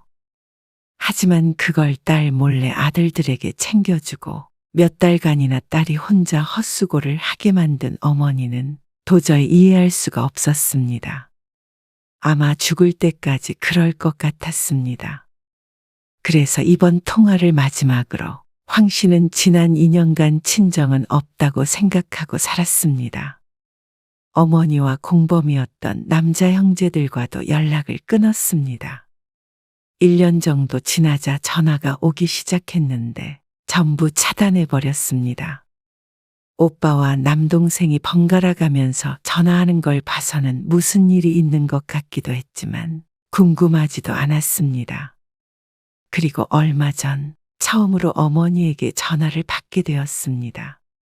2년 만에 휴대폰에 뜬 이름이었습니다. 받고 싶지 않았지만 한편으로는 궁금하기도 했습니다. 과연 무슨 말을 할지 말이죠. 너는 엄마가 죽었는지 살았는지 궁금하지도 않냐? 전화를 받자마자 들려온 말이었습니다. 친정엄마의 나이가 올해 87세였습니다. 하지만 어쩐지 돌아가시지 않았을 거라는 생각은 했습니다. 무슨 일로 전화하셨어요? 황 씨가 퉁명스럽게 대답했습니다. 그러자 어머니의 입에선 기나긴 이야기가 흘러나왔습니다. 그리고 전부 아들들 험담과 자신의 인생에 대한 넋두리였습니다. 그 돈을 다 줬는데 이래서 아들은 키워봐야 소용없다고 하나보다. 참, 할 말이 없네요. 이곳저곳 안 아픈 데가 없어서 혼자 지내기가 힘들다고 했더니 뭐라 그러는 줄 아냐? 병원 가시란다. 그게 끝이야. 아들이 둘이나 있는데 혼자 사는 늙은 애미 모시고 간다는 사람이 없다. 어머니는 황 씨의 반응은 아랑곳하지 않고 자신 할 말만 했습니다. 그래서 내가 가져간 돈도로 뱉으라고 했지. 그랬더니 둘이 똑같이 나 몰라라 한다. 이래서 네 아버지가 자식들 주지 말고 꼭 쥐고 있으라고 했나 보다. 그때 그 말을 들었어야 했는데. 엄마? 그래서 왜 전화하신 거예요? 황 씨가 어머니의 말을 끊고 물었습니다. 그러자 어머니가 뻔뻔하게 대꾸했습니다. 그래도 네가 장녀잖아. 엄마를 딸이 안 챙기면 누가 챙기냐. 참 염치 없는 말이었습니다. 그렇게 비난하고 외면할 때는 언제고 이제 와서 아프고 돈 없으니 딸을 찾는지 몰랐습니다. 차라리 끝까지 비밀로 했었다면 불쌍한 우리 엄마 내가 돌아가실 때까지 챙겼겠죠. 하지만 그렇게 모진 말로 상처를 줬으니 이미 되돌아갈 수는 없었습니다. 엄마, 나는 자식들이 다 했어요. 내 목 엄마 줬고, 그거 아들들에게 준 건 엄마예요. 그러니까 이번엔 엄마가 번지수 잘못 찾으셨어요. 속물 같고 배은망덕한 딸한테 병수발 시키지 마시고요. 아들한테 연락하세요. 둘이나 있잖아요. 그 사람들도 받은 게 있으니까 양심이 있으면 돕겠죠. 물론 양심이 없을 수도 있겠지만요. 연정아, 너 저번에 내가 했던 말 때문에 그러냐? 지난 일이 뭐가 중요하냐? 2년 전 일을 이틀 전 일처럼 말하는 어머니. 어머니에게는 별거 아닌 일인 듯 했습니다. 미안하다. 근데 살다 보면 부모 자식 간에도 섭섭한 게 있는 법이잖냐. 근데 그거 하나하나 어떻게 다 따지면서 사냐.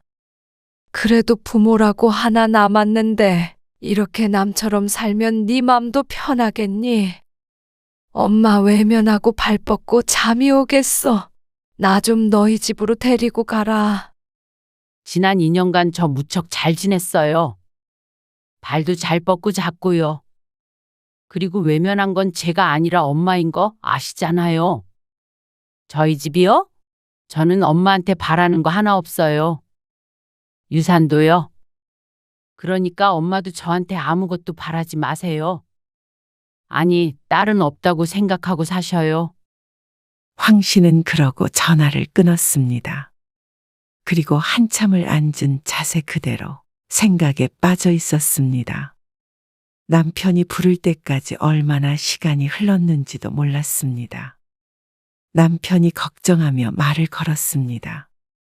나 괜찮아. 남이 아니기에 당장 훌을 털어버리고 일어나는 건 어렵겠지만 더는 부질없는 생각은 하지 않기로 했습니다. 부모 자식 사이도 이렇게 끝이 날 수가 있었습니다.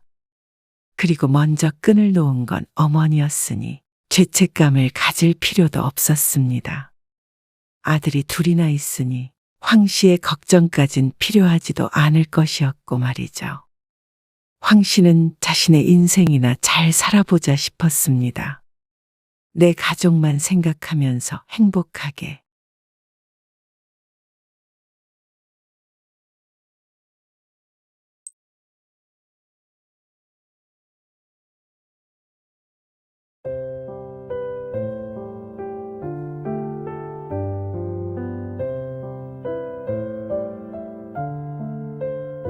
엄마, 이제 민준이 안 봐주셔도 될 것 같아요.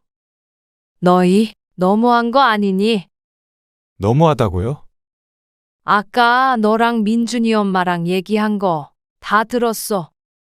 그렇게 힘들다고 도와달라고 할 때는 언제고. 어떻게 애 좀 컸다고 눈치 없이 계속 오냐는 소리를 해? 그냥 애 다 컸으니까 이제 안 도와줘도 된다. 그렇게 말했으면 됐잖아? 저도 섭섭한 거 많았어요. 그런데 매달 꼬박꼬박 용돈 드리면서 어머님, 아버님 손주 실컷 보시라고 아무 말 안 한 거예요. 뭐? 초인종 안 누르고 그냥 집에 들어오신 적도 많으시잖아요. 그리고 왜 어머님, 아버님 희생한 것만 얘기하시는데요? 저희도 용돈 드리느라 빠듯했어요. 그리고 원래 손주 어릴 땐 어른들이 희생 감수하고 어느 정도 크면 알아서 빠져주셔야 하는 게 맞잖아요. 그래. 내가 눈치가 너무 없었네.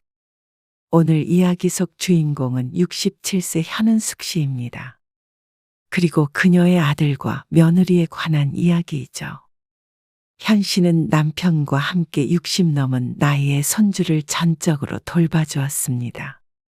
물론 손주가 예쁘지만 원해서 한 일은 아니었습니다.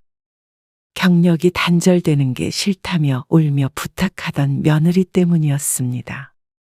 요즘 사람들 양가 부모 도움 없이 애 키우면서 맞벌이까지 하기 힘든 것을 알기에 힘들 줄 알면서도 도와줄 수밖에 없었습니다.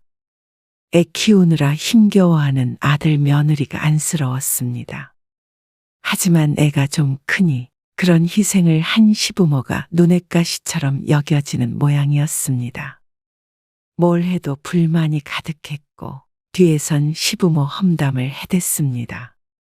애가 어느 정도 컸으면 알아서 눈치껏 물러나야 하는 거라는 며느리의 말에 현 씨 부부는 깊은 상처를 받게 되었습니다. 애 봐준 공이 없는 줄은 알았지만 이렇게 천덕꾸러기 취급을 받을 줄은 몰랐습니다. 5년이었습니다. 손주를 봐준 것이 그 덕에 맞벌이하며 자리 잡고 직장에서 진급도 한 며느리였습니다. 그리고 아들도 그런 부모를 애틋하게 생각하지는 못할 망정 골치 아픈 존재라고 생각하는 듯했죠. 그래서 고된 육아마저 손주와의 추억이라고 생각했던 현 씨를 후회하게 만들었습니다. 현 씨 부부는 이제 더 이상 자식을 위해 희생하지 않기로 했습니다. 의미 없는 일에 인생을 낭비하지 않기로 했죠. 현 씨는 딸 둘, 아들이 하나 있었습니다. 자식들이 아주 어렸을 땐 직장 생활을 하지 않고 몇 년을 육아만 했습니다. 그럼에도 애 셋 키우는 게 너무 힘들어 자식들을 끌어안고 울었던 적도 많았죠. 나는 애들이 혹시나 애 봐달라고 할까봐 무서워. 뭐가 무서워? 안 그래도 허리 아픈데 애를 어떻게 봐? 그렇다고 싫다고 할 수도 없고. 싫다고 왜 못해? 싫다 그러면 부모 얼굴 보고 싶겠어? 요즘 애들은 손주 안 봐주면 부모랑 연도 끊는다잖아. 친구들이 나누는 대화에 현 씨도 내심 동의했습니다. 자신도 손주를 돌봐줄 만한 사정이 안 되었으니 말이죠. 하지만 다행히도 두 딸이 결혼하고 나서 그런 일은 없었습니다. 첫째 딸은 멀리 살기도 하고 돈을 잘 벌어 그런지 도우미를 써가면서 알아서 키웠습니다. 그리고 둘째 딸은 아이를 갖지 않고 살겠다고 선언했죠. 그래. 뭐 요즘 사람들 다들 그런다니까. 그것도 나쁘지 않지. 현 씨는 그래도 애를 낳아야 한다는 입장은 아니었습니다. 얼마나 내 삶을 깎아먹는 일인 줄 알기에 애 안 낳는 사람들도 어느 정도 이해는 갔습니다. 이미 손주도 있었기 때문에 손주 욕심이 있는 것도 아니었죠. 아니, 누나도 참 희한해요. 애 안 낳고 살면 금방 이혼하죠. 그런 둘째 누나를 이해하지 못하겠다며 아들은 결혼하자마자 아이를 가졌습니다. 그래도 갖고 싶어도 못 갖는 사람들도 많다는 요즘 세상에 다행이라면 다행이라고 생각했습니다. 그런데 애를 낳고 얼마 안 있어 아들네 출산이 현 씨의 일이 되었습니다. 아이는 잘 있니? 네, 잘 있어요. 사부인은 괜찮으시대? 아, 저희 엄마요. 여기저기 아프셔서 걱정이에요. 어디가 아프시다는데? 허리도 아프고 손목도 그렇고 무릎도 아프시다고요. 아이고, 어쩜 좋니? 아이가 태어나고 얼마 안 돼서 안 사돈이 아이를 봐주겠다고 아들네 집으로 들어가서 지냈습니다. 그런데 어디가 아프다는 소리가 계속 들려왔습니다. 저희 엄마가 이번에 허리가 아파서 쓰러지셨어요. 그러다가 결국에 안사돈이 두 손 두 발을 들며 집으로 돌아갔다는 얘기를 들었습니다. 며느리의 복직을 보름 앞둔 어느 날이었죠. 아들 며느리가 현 씨 부부를 찾아왔습니다. 엄마, 아빠가 좀 봐주세요. 예원이 이번에 회사 다시 돌아가야 해요. 몇 달만 더 쉬다가 복직하면 어때? 그러면 다시 복귀하기가 힘들어요. 잠깐씩 봐주는 것도 아니고 아직 어린 갓난애를 종일 돌봐야 하는 일이었습니다. 현 씨 부부는 자신이 없었습니다. 하지만 며느리는 이번에 복귀하지 않으면 일을 그만뒀다가 나중에 이직을 해야 한다고 했습니다. 그러면 경력 단절이 되어 새로 취직하기가 힘들다고 했죠. 애 다 클 때까지 기다리면 저 일 못해요. 발을 동동 구르며 제발 부탁한다는 며느리의 말을 거절할 수가 없었습니다. 그래서 손주가 돌이 될 때까지 거의 아들네 집에 상주하며 현 씨가 아이를 돌봐주었습니다. 어머님, 저 왔어요. 이제 오니? 민준이는요? 지금 막 재웠어.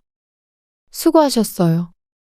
반찬 꺼내놨으니까 국만 데워서 먹고 자. 네? 민준이 아빠는 늦는데요. 그래, 들었어. 그럼 난 이만 가볼게. 조심히 가세요, 어머님. 그래, 나오지 말고. 낮 동안 손주를 보고 반찬도 좀 해두고 아이 때문에 지저분해진 거실도 치우니 하루가 훌쩍 지나 있었습니다. 며느리가 늦게 퇴근하는 바람에 저녁 8시 반쯤 현 씨는 아들네 집을 나섰습니다. 이미 바깥은 깜깜해져 있었습니다. 보통은 아들이 일찍 퇴근하면 데려다 줄 텐데 아이만 두고 며느리도 나올 수는 없는 노릇이라 현 씨 혼자 버스를 타고 집으로 돌아왔습니다. 보통은 7시 반에서 8시 사이에 둘 중 하나는 퇴근을 해야 하는데 요즘에 바쁘다며 늘 이 시간에 집으로 돌아오곤 했습니다. 밥은 먹었어? 남편이 물었고 현 씨는 고개를 저었습니다. 아까 민준이 먹이면서 죽 먹었어요. 근데 입맛이 없네. 뭘 먹기보다는 휴식이 더 필요했습니다. 그렇게 힘들면 이제는 애를 데리고 집으로 오라고 그래. 아무래도 그래야겠네. 집에 도착한 시간이 9시 반이 조금 안 되는 시간이었습니다. 그리고 내일은 7시까지 아들네 집으로 다시 가야 했습니다. 애가 아주 어릴 때는 현 씨가 갔지만 이제는 애를 데리고 오라고 하는 게 맞는 것 같았습니다. 그래. 그래야 나도 같이 봐주지. 남편도 퇴직해서 집에 있기 때문에 그게 훨씬 나을 듯 했습니다. 남편이 밥도 늘 부실하게 먹으니 마음에 걸리기도 했고 말이죠. 아이고, 허리야. 들고 있지 말고 내려놔요. 종일 어떻게 그렇게 있어? 아, 이놈이 들고 일어나라고 난린데 어떡해? 허리도 안 좋은 양반이. 당신 어깨 아프다며? 환갑 넘은 둘이 아이 하나 돌본다고 고군분투했습니다. 나이 들며 여기저기 삐걱대는 바람에 하나 키우는 일도 보통이 아니었습니다. 아들 닮아 우량하라 들고 있기만 해도 어깨가 빠질 것 같았죠. 그래도 예뻐. 그걸 말이라고 해요. 내 손주니까 키우지. 남의 애는 죽었다 깨나도 못 키워주겠어. 남편의 말에 현씨도 고개를 끄덕거렸습니다. 전적으로 공감이 되는 말이었습니다. 이따가 민준이 데리러 오면 냉장고에 있는 검정 비닐도 같이 줘야 해. 혹시 내가 기억 못하면 당신이 꼭 말해줘요. 알았어. 현씨 부부는 자식들 일하느라 고생한다고 반찬까지 따로 해서 챙겨줄 정도로 헌신했습니다. 현씨도 남편도 아들 며느리가 부담이 될까 싶어 불평 한마디 없이 그렇게 손주를 키웠죠. 그런데 아이를 데려다 주러 며느리 집에 갔을 때 우연하게도 며느리가 안사돈과 통화하는 소리를 듣게 되었습니다. 시어머니? 음식 솜씨 없다니까. 그냥 해주시니까 먹긴 하지. 돈 안 드니까. 내가 하기 귀찮기도 하고. 지난번에도 말했잖아. 살림 잘 못하셔. 우리 집에 오셨을 때도 뭔가 어수선하고 지저분했어. 그렇다니까. 그래도 용돈 얼마 안 드리니까 그러려니 하지. 내가 바보야? 어머님한테 이런 소리를 하게. 하지만 안타깝게도 며느리는 바보가 아니었는데도 현씨가 그 이야기를 듣고 말았죠. 며느리는 현씨를 보고 거의 비명을 질렀습니다. 그리고 집안이 발칵 뒤집혔습니다. 전화 내용을 들어보니 현씨에 대해 험담을 한 것이 이번이 처음이 아닌 것 같았습니다. 남편도 현씨의 말을 듣고는 화가 나서 당장 내일부터 아이를 봐주지 말자고 했습니다. 뒤늦게 퇴근한 아들이 며느리와 함께 찾아왔습니다. 다 필요 없고 도우미를 쓰든 어떻게 하든 너희가 알아서 돌봐. 갑자기 이러시면 어떡해요? 뭐? 갑자기 이러시면 어떡해요? 남편이 화가 난 목소리로 아들의 말을 따라했습니다. 너희는 네 엄마 그렇게 고생하는 거 뻔뻔히 알면서 뒤에서 사돈한테 뒷담을 하냐? 뒷담을 하다뇨. 그런 거 아니에요. 엄마 고생하는 거 아냐 모르냐? 알죠. 당연히. 그러면 그러는 거 아니다. 사람이 도리를 안다면 설령 마음에 안 드는 것이 있어도 그렇게 말하는 거 아니야.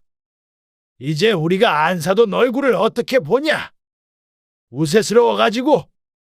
아버님, 그게 아니고요.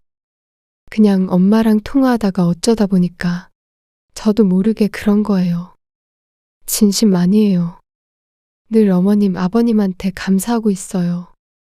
당장 민준이 안 봐주신다고 하시면 저 출근 못해요. 우리 민준이는 어떻게 하고요?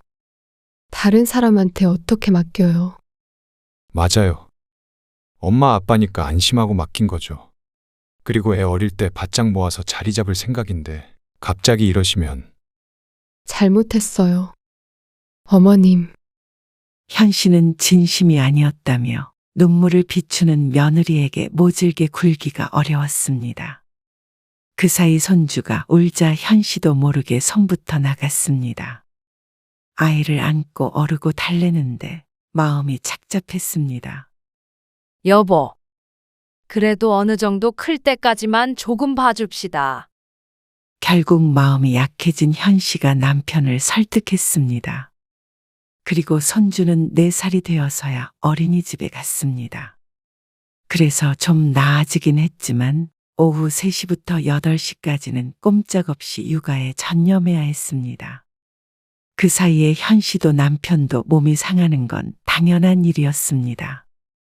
젊은 사람들도 손목 나가고 허리 나가는 육아를 아무리 둘이라도 나이 든 사람들이 하려니 여간 벅찬 일이 아니었습니다. 점점 고장나는 관절에 현씨 부부가 나란히 병원에 다니기 시작한 것도 그때쯤이었죠. 그러다 6살이 될 때 유치원에 들어가기 직전이었습니다. 어머님, 민준이 자꾸 자기 전에 간식 먹으려고 뗐어요. 어머님이 맨날 이 시간에 간식 주셔서 그런가 봐요. 맨날은 아니고 너무 뗐으면 조그만 과자 하나씩 준 거야. 그러니까요.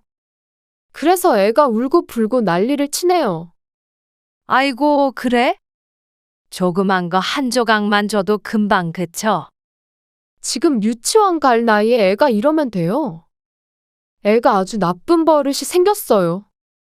짜증스럽게 말하는 며느리에게 뭐라 대꾸해야 할지는 모르겠으나 기분이 조금 상하긴 했습니다. 매번 준 것도 아니었는데 이렇게까지 핀잔을 주나 싶었습니다. 그리고 이렇게 며느리에게 잔소리 듣는 것도 처음이 아니었고 근래 들어서는 일주일에 한 번꼴로는 이런 전화를 받았습니다. 그러니 휴대폰에 며느리 이름만 뜨면 심장이 덜컥할 수밖에 없었습니다. 이제 애한테 손이 덜 가다 보니 마음에 여유가 생긴 듯 아이를 스스로 돌보기 시작한 며느리였습니다. 그러다 보면 자연스레 마음에 안 드는 구석도 생기기 마련이었습니다. 모두가 똑같은 방식으로 육아를 하는 것이 아니니 말이죠. 이번에 민준이 엄마 승진해서요. 장모님이 축하해 주신다고 밥 먹으러 가고 있어요. 어느 날 주말에 현 씨가 아들에게 전화를 걸었습니다. 그런데 며느리가 승진을 했다는 소식을 듣게 되었습니다. 아이고, 진짜 잘 됐네. 열심히 하더니. 그렇죠. 그러면서 연봉도 오른다며 좋아했습니다. 현 씨도 내심 기대했습니다. 하지만 현 씨 부부의 차례는 돌아오지 않았습니다. 그래도 한턱 정도는 쏠 줄 알았는데 말이죠. 아들에게 지나가는 투로 슬쩍 묻자 돌아오는 대답이 꽤나 황당했습니다. 에이, 엄마 아빠 매달 용돈 챙겨 드렸잖아요. 아이를 봐주는 수고비로 한 달에 50만 원씩 주고 있던 아들 며느리였습니다. 하지만 평일엔 매일 그리고 가끔은 주말 하루 종일도 손주를 봐주는 것에 비해서는 용돈이라고 부르기 힘든 금액이었습니다. 아들 며느리 돈 벌려고 힘든 것을 알기에 신경 쓰지 않았습니다. 손주 간식 사주고 주말에 오면 먹을 거 챙겨주는 데만 그 정도 금액은 충분히 들었습니다. 하지만 내 손주 봐주는 일을 돈으로 따질 문제가 아니라고 생각했기에 그러려니 했을 뿐이었습니다. 예전에 안 사돈이 하달간 아이를 봐줬을 땐 훨씬 많은 금액을 줬었다는 걸 언뜻 들은 적이 있었는데 그것마저도 모른 채 했습니다. 아들 며느리 부담스러울까봐 그랬죠. 하지만 무탈이 아이 걱정 안 하고 회사에 다닐 수 있었기에 며느리가 승진한 데에는 현씨 부부의 덕도 어느 정도 있다고 생각한 건 그저 현씨만의 생각인 듯 했습니다. 그리고 아이를 몇 년간 돌봐준 건 생각도 안 하고 공짜로 용돈을 챙겨준 것처럼 말하는 아들이 참 기가 막혔습니다. 하지만 거기까지는 그저 서운하고 말 정도였는데 얼마 뒤에 너무나도 황당한 일이 생겼죠. 아들네 집에서 손주를 봐주고 있는데 며느리가 회사에서 조퇴를 하고 일찍 귀가했습니다. 몸이 안 좋다고 했죠. 밥은 안 먹어도 돼? 죽 좀 줄까? 아니요. 좀 쉴게요. 약은 먹고 쉬어야지. 아니요, 어머님. 저 좀 쉴게요. 며느리의 말에 조용히 안방문을 닫고 돌아섰습니다. 그런데 5분쯤 흘렀을까. 거실까지 며느리의 목소리가 들렸습니다. 아들과 통화를 하고 있는 것 같았습니다. 언제까지 이럴 거야? 나 진짜 숨 막혀. 집에서는 좀 혼자 쉬고 싶다고. 당신이 전화하면 되잖아. 민준이 다 컸으면 알아서 그만 오셔야 하는 거 아니야? 무슨 말인고 듣고 있자니 현 씨의 표정이 점점 굳어졌습니다. 아무래도 자신의 이야기를 하고 있는 것 같았죠.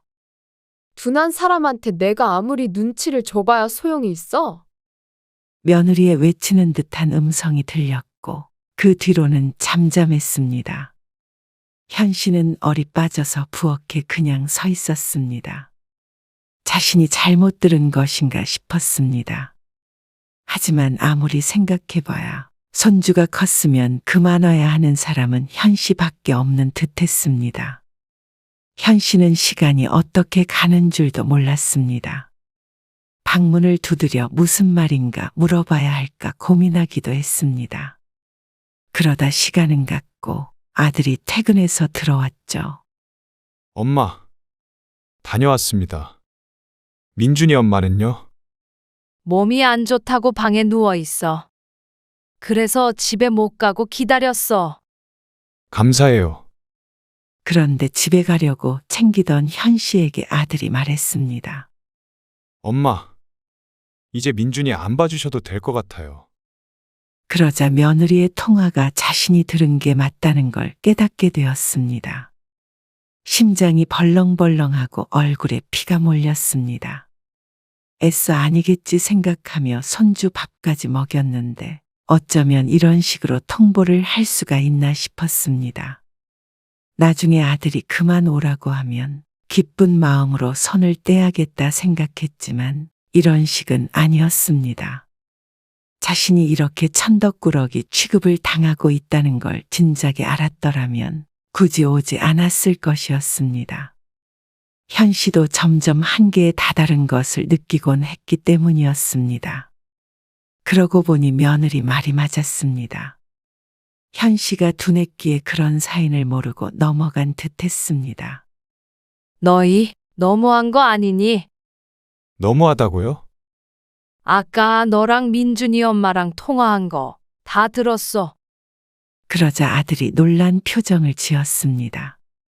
그렇게 힘들다고 도와달라고 할 때는 언제고. 어떻게 애 좀 컸다고 그런 소리를 해? 그냥 애 다 컸으니까 이제 안 도와줘도 된다. 그렇게 말했으면 됐잖아. 하루만 볼 일이 있어서 못 봐줘도 난리를 치던 아들 며느리였습니다. 그래서 지난 몇 년간 현 씨 부부는 거의 집에서 꼼짝도 못하고 늘 대기하고 있어야 할 정도였습니다. 다소 과장이 있다고 치더라도 우리의 삶은 없었습니다. 그러자 문소리가 들리더니 안방에서 며느리가 나왔습니다. 그 모습이 자신도 참다 못해 나온 것 같았습니다. 저도 섭섭한 거 많았어요. 그런데 매달 꼬박꼬박 용돈 드리면서 어머님, 아버님 손주 실컷 보시라고 아무 말 안 한 거예요. 뭐? 어떻게 하면 기억이 이렇게 각색이 되는지 몰랐습니다. 싫다는 현 씨 부부를 붙잡고 울고 불고 했던 때를 잊은 모양이었습니다. 초인종 안 누르고 그냥 집에 들어오신 적도 많으시잖아요. 가끔은 그런 적도 있었습니다. 당연히 비밀번호를 알고 있었는데 애를 봐주다 보면 늘 초인종을 누르기가 쉽지 않았습니다. 버릇이 돼서 문 앞에 서서 비밀번호를 치고 들어온 적도 덜어 있었죠. 하지만 애를 맡기거나 데려다 주거나 할 때뿐이었습니다. 그 외에는 연락 없이 쳐들어온 적이 없었습니다. 그리고 어머님, 아버님 희생한 것만 얘기하시는데요. 저희도 용돈 드리느라 빠듯했어요. 그리고 원래 손주 어릴 땐 양가 어른들이 희생 감수하고 어느 정도 크면 알아서 빠져주셔야 하는 게 맞잖아요. 인간이 이렇게 화장실 들어갈 때랑 나올 때랑 다르구나 싶었습니다. 며느리는 그동안 쌓인 게 많았던 모양이었습니다. 이러면서 애는 어떻게 맡겼나 싶었습니다. 마음에 안 들었던 육아 방식도 꼬집었고 자신이 얼마나 불편했는지도 늘어놓았습니다. 며느리의 이런 속내도 모르고 허리 두들기며 아이를 씻기고 먹이고 했던 자신이 바보처럼 느껴졌습니다. 아니, 바보가 맞았습니다. 며느리의 이런 말을 듣고도 파들파들 떨고만 있는 것이 바보가 아니면 달리 설명할 길이 없었습니다. 내가 눈치가 너무 없었네. 현 씨는 가방을 챙겼습니다. 아, 엄마. 그런 게 아니고요. 민준이 엄마가 아파서 좀 예민한가 봐요. 며느리의 훌쩍거리는 소리가 들렸습니다. 아픈데 집에 시어머니가 있으니까 이해해 주세요. 그런 거 아닌 거 아시잖아요. 나는 모르겠다. 아들이 애써 변명했지만 정작 며느리는 아무 말 없이 울고만 있었습니다. 어지간히 현 씨의 존재가 싫었나 보다 생각되었습니다. 아들이 한숨을 내쉬었습니다. 그러고는 현 씨에게 이해해달라고 했습니다. 며느리를 나무라는 것이 아니고 말이죠. 서운한 것을 넘어서 허무하기까지 했습니다. 이러려고 그렇게 힘들게 애를 봐줬나 싶었습니다. 그래도 내 새끼라 어쩔 수 없던 것이었는데 아들 며느리는 상황이 나아지자 그런 노고는 전혀 기억하지 않았습니다. 오히려 반대로 현 씨 부부에게 사랑하는 손주를 보여주고 있다고 생각하는 듯 했죠. 무슨 이런 일이 다 했나 싶었습니다. 꼭 지나가다 강도라도 만난 것 같은 기분이었습니다. 내일부터는 안 올게. 현 씨는 애써 차분히 아들에게 말했습니다. 오해고 뭐고 이제 와서 그건 중요하지 않은 것 같다. 너희 바라는 대로 이제 다시는 안 올 테니 너희도 이제 민준이 맡기지 마. 아무리 급한 일이 생기더라도 절대 단 1시간도 봐줄 생각이 들지 않았습니다. 아무리 예쁜 내 손주지만 이런 말까지 들어가면서 고생할 이유는 단 하나도 없었습니다. 현 씨는 집에 돌아와서 서러워 울었습니다. 그러자 남편이 자초지종을 듣고는 아들네 집에 쫓아가서 뒤집어 놓았습니다. 얼마나 난리를 쳐놨는지 며칠 뒤에 아들이 전화와서는 우는 소리를 했습니다. 그런데 그런 아버지에게 섭섭하다는 아들의 말에 그나마 남은 정까지 떨어지는 기분이었습니다. 이렇게 이기적인 자식으로 키웠나 싶으니 손주를 키워준 것뿐만이 아니라 아들을 키운 것마저 후회가 될 지경이었습니다. 민준이 엄마한테 전화 안 왔지? 안 왔지? 세훈이도 연락 없고. 없어요. 이놈 자식들. 아주 배은망덕한 것들이야. 아직도 분이 안 풀리네. 그만하면 됐어요. 그럴 거면 시름시름 하지나 말어. 남편의 말대로 요즘 현 씨는 기운이 하나도 없었습니다. 아들 며느리에게 배신당한 듯한 기분에 의기소침해 있기도 했고 그동안 쉬지 못한 걸 몰아 쉬듯이 몸이 퍼져 있기도 했습니다. 몸살 나서 그래. 현 씨의 말에 남편도 애구고 앓는 소리를 내며 옆에 주저앉았습니다. 이참에 푹 쉬어. 당신 어깨도 덜 써야 낫는데잖아. 잘 됐지 뭐. 그래, 잘 된 거 알아요. 시름시름 한 거 아니야. 현 씨도 가슴이 아프긴 해도 차라리 잘 됐다고 생각했습니다. 비록 끝마무리가 좋지는 않지만 현 씨는 부모로서 최선을 다해서 할 만큼 했습니다. 더 이상 후회하지도 말고 미련도 두지 말자고 생각했습니다. 앞으로는 온전히 스스로를 위한 시간을 가질 수 있으니 긍정적으로 생각하자 싶었죠. 하지만 그 후유증은 생각보다 오래 갔습니다. 문득문득 떠오르는 아들 며느리의 말이 가끔씩 현 씨의 머릿속을 휘저었습니다. 그렇지만 시간이 해결해 줄 문제였죠. 그리고 며느리는 잘 지내는 듯 연락이 뜸하더니 나중엔 나름대로 현 씨 부부와 화해하려는 노력을 보였습니다.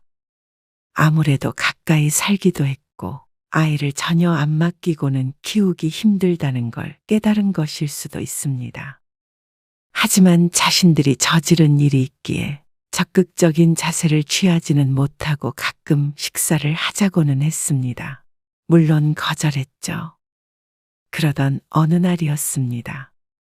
아들네에게 둘째가 생겼다는 소식을 듣게 되었습니다. 그리고 그 소식을 듣자마자 아들에게서 연락이 왔습니다. 들으셨어요? 그래. 네 누나한테 어제 전화 왔더라. 아무튼간 축하해. 감사해요. 민준이는 안 보고 싶으세요? 전혀 안 보고 싶다면 거짓말이었습니다. 그래도 몇 년간 제 손으로 기른 아이였기 때문에 당연히 떠올랐습니다. 하지만 손주를 보기 위해서 아들 며느리를 만나야 된다면 그건 사양하고 싶었습니다. 한번 놀러 오세요. 괜찮다. 누구 숨 막히게 할 일 있니? 며느리가 했던 말을 들먹거리자 아들이 입을 다물더니 또다시 입을 열었습니다. 사실 둘째 낳을 계획이 없었는데. 첫째와 터울이 있었습니다. 그리고 맞벌이를 하고 며느리가 승진도 한마당에 타이밍이 좋아 보이지는 않았습니다. 그리고 아들이 이 다음에 꺼낼 말이 어쩐지 짐작이 갔습니다. 아주 뻔뻔하고 염치가 없는 것이었죠. 둘째도 되도록이면 엄마가 봐주셨으면 해요. 그런 말을 듣고도 아들과 연을 끊지 않은 건 순전히 현 씨의 욕심인 듯 했습니다. 그래도 내 아들의 진심은 그게 아니었겠지. 그래도 내 자식인데 부모 마음을 조금은 알겠지. 그런 생각 자체가 현 씨의 욕심이었습니다. 바랄 걸 바랐어야 하는 모양이었습니다. 하지만 당하는 건 한 번으로 좋겠습니다. 현 씨 부부는 그날로 집을 내놓았습니다. 자가용을 타고 아들네 15분 거리였는데 적어도 한두 시간은 떨어진 곳으로 이사를 갈 작정이었습니다. 꿈에라도 맡길 생각을 못하도록 말이죠. 행여나 현 씨가 마음이 약해지는 날이 있더라도 물리적으로 맡길 수 없는 거리였습니다. 그리고 그만큼 현 씨의 마음도 자식에게서 멀어졌습니다. 아들 며느리 징징대는 싫은 소리 듣지도 못하도록 멀리 가버려야 마음이 편할 것 같았습니다. 이제는 자식 일이라면 지긋지긋했기 때문에 차라리 떨어져 살고 싶었습니다. 그러자 아들은 몹시 서운해했습니다. 그런 아들이 너무 어이가 없을 따름이었습니다. 우리가 공짜로 부려먹는 육아 도우미인 줄 아니? 왜 그런 식으로 말씀하세요? 우리도 이제 우리 생활 가지고 재밌게 살 거야. 집에서 애나 봐주면서 더 늙기는 싫어. 한 1년만도 안 돼요? 너는 양심이 있다면 그런 부탁 못해. 그리고 멀리 이사 가버릴 테니까 명절이 돼도 찾아올 필요도 없어. 엄마, 손주 봐주고 나면 1년에 10년씩은 늙어. 너희는 엄마 아빠 수십 년 뺏어간 거야. 그래놓고 알아서 빠져주라고 했었지. 이제는 너희가 우리 인생에서 눈치껏 빠져줘라. 그러면 맞벌이를 어떻게 하라고요? 그걸 부모가 알지 우리가 아니? 남들은 이렇게 부탁하지 않아도 키워줘요. 남들은 적어도 자기 새끼 키워준 부모에게 잘하겠지. 저희가 못한 건 또 뭔데요? 거봐라. 애를 직접 안 키워보니까 육아가 얼마나 고생스러운지도 모르고 이런 말을 할 수가 있는 거야. 그러니까 부모 마음을 헤아리질 못하지. 너희도 둘째 스스로 키워보고 사람 좀 되라. 엄마 아빠 마음이 어땠을지. 그때쯤 되면 알겠지. 평생에 셋을 키우며 편히 살아본 적이 없었습니다. 그런데 말년에 또 손주들 키워주느라 인생을 허비하고 싶지 않았습니다. 그것도 누구도 알아주지 않는 상황에서 말이죠. 고생은 고생대로 하고 자식에게 욕까지 들어야 하는 거라면 노후 삶이 너무 슬프고 불쌍하지 않나 생각되었습니다. 그래서 이제는 단 하루도 맡아주고 싶지 않았습니다. 손주를 키워줘도 남는 거 하나 없다는 걸 알았으니 더더욱 그랬습니다. 전에는 내 손으로 키운 손주와 함께 산책도 하는 그런 삶을 상상했던 적이 있었습니다. 하지만 그게 얼마나 허황된 것인지 뒤늦게 깨달았습니다. 각자 인생 알아서 살자. 현 씨는 아들에게 마지막으로 못을 박았습니다. 며느리가 전화가 와도 받지도 않았습니다. 할 말이 전혀 없었죠. 그리고 얼마 뒤에 둘째 딸마저 임신했다는 소식을 듣게 되었습니다. 애를 안 낳고 산다더니 40이 되어 아이를 갖게 된 것이죠. 현 씨는 딸에게 미리 말했습니다. 아이 낳는다고? 그러려고요. 운명이다 생각하고. 처음엔 좀 무서웠는데 이제는 좋아요. 그래. 너무 축하해. 감사해요. 그런데 서운해해도 어쩔 수 없지만 애를 봐달라는 부탁은 못 들어주겠다. 혹시나 그런 생각할까봐 미리 말하는 거야. 그럼 부탁 안 해요. 늦은 나이에 생긴 앤데. 나도 내 손으로 직접 키우고 싶어요. 딸의 말에 안심했습니다. 아들, 딸 차별한다고 생각하지 않길 바랐습니다. 아들이 셋째, 넷째를 낳는다고 하더라도 봐줄 일은 결코 없었으니 말이죠. 현 씨 부부는 이제 자식 일에는 더 이상 관여하지 않기로 결심했습니다. 아무리 죽는 소리를 하고 부탁을 해도 자식의 인생은 자식의 인생이었습니다. 그리고 부모는 부모의 인생을 살아야 했습니다. 엄마, 민준이 엄마도 많이 반성하고 있어요. 애를 키워보니 뭔가 깨달은 바가 있는지 아니면 또다시 염치 없는 부탁을 하기 위해서인지는 몰라도 다음에 아이가 태어난 뒤 아들에게서 연락이 왔습니다. 그래. 그렇다면 다행이고 부디 잘 키워라. 직접 키우면 다 자기 마음에 들게 하겠지. 현 씨는 뼈가 있는 말을 내뱉고는 그대로 전화를 끊었습니다. 이제 와서 반성을 한다고 이사까지 한 현 씨의 삶을 되돌릴 수는 없었습니다. 어쨌거나 현 씨는 이제 부부의 인생만 신경 쓰기로 했습니다. 그것만으로도 벅찼으니 이사를 한 것도 어쩌면 잘한 일이었습니다. 후회는 아들 며느리의 몫이었죠.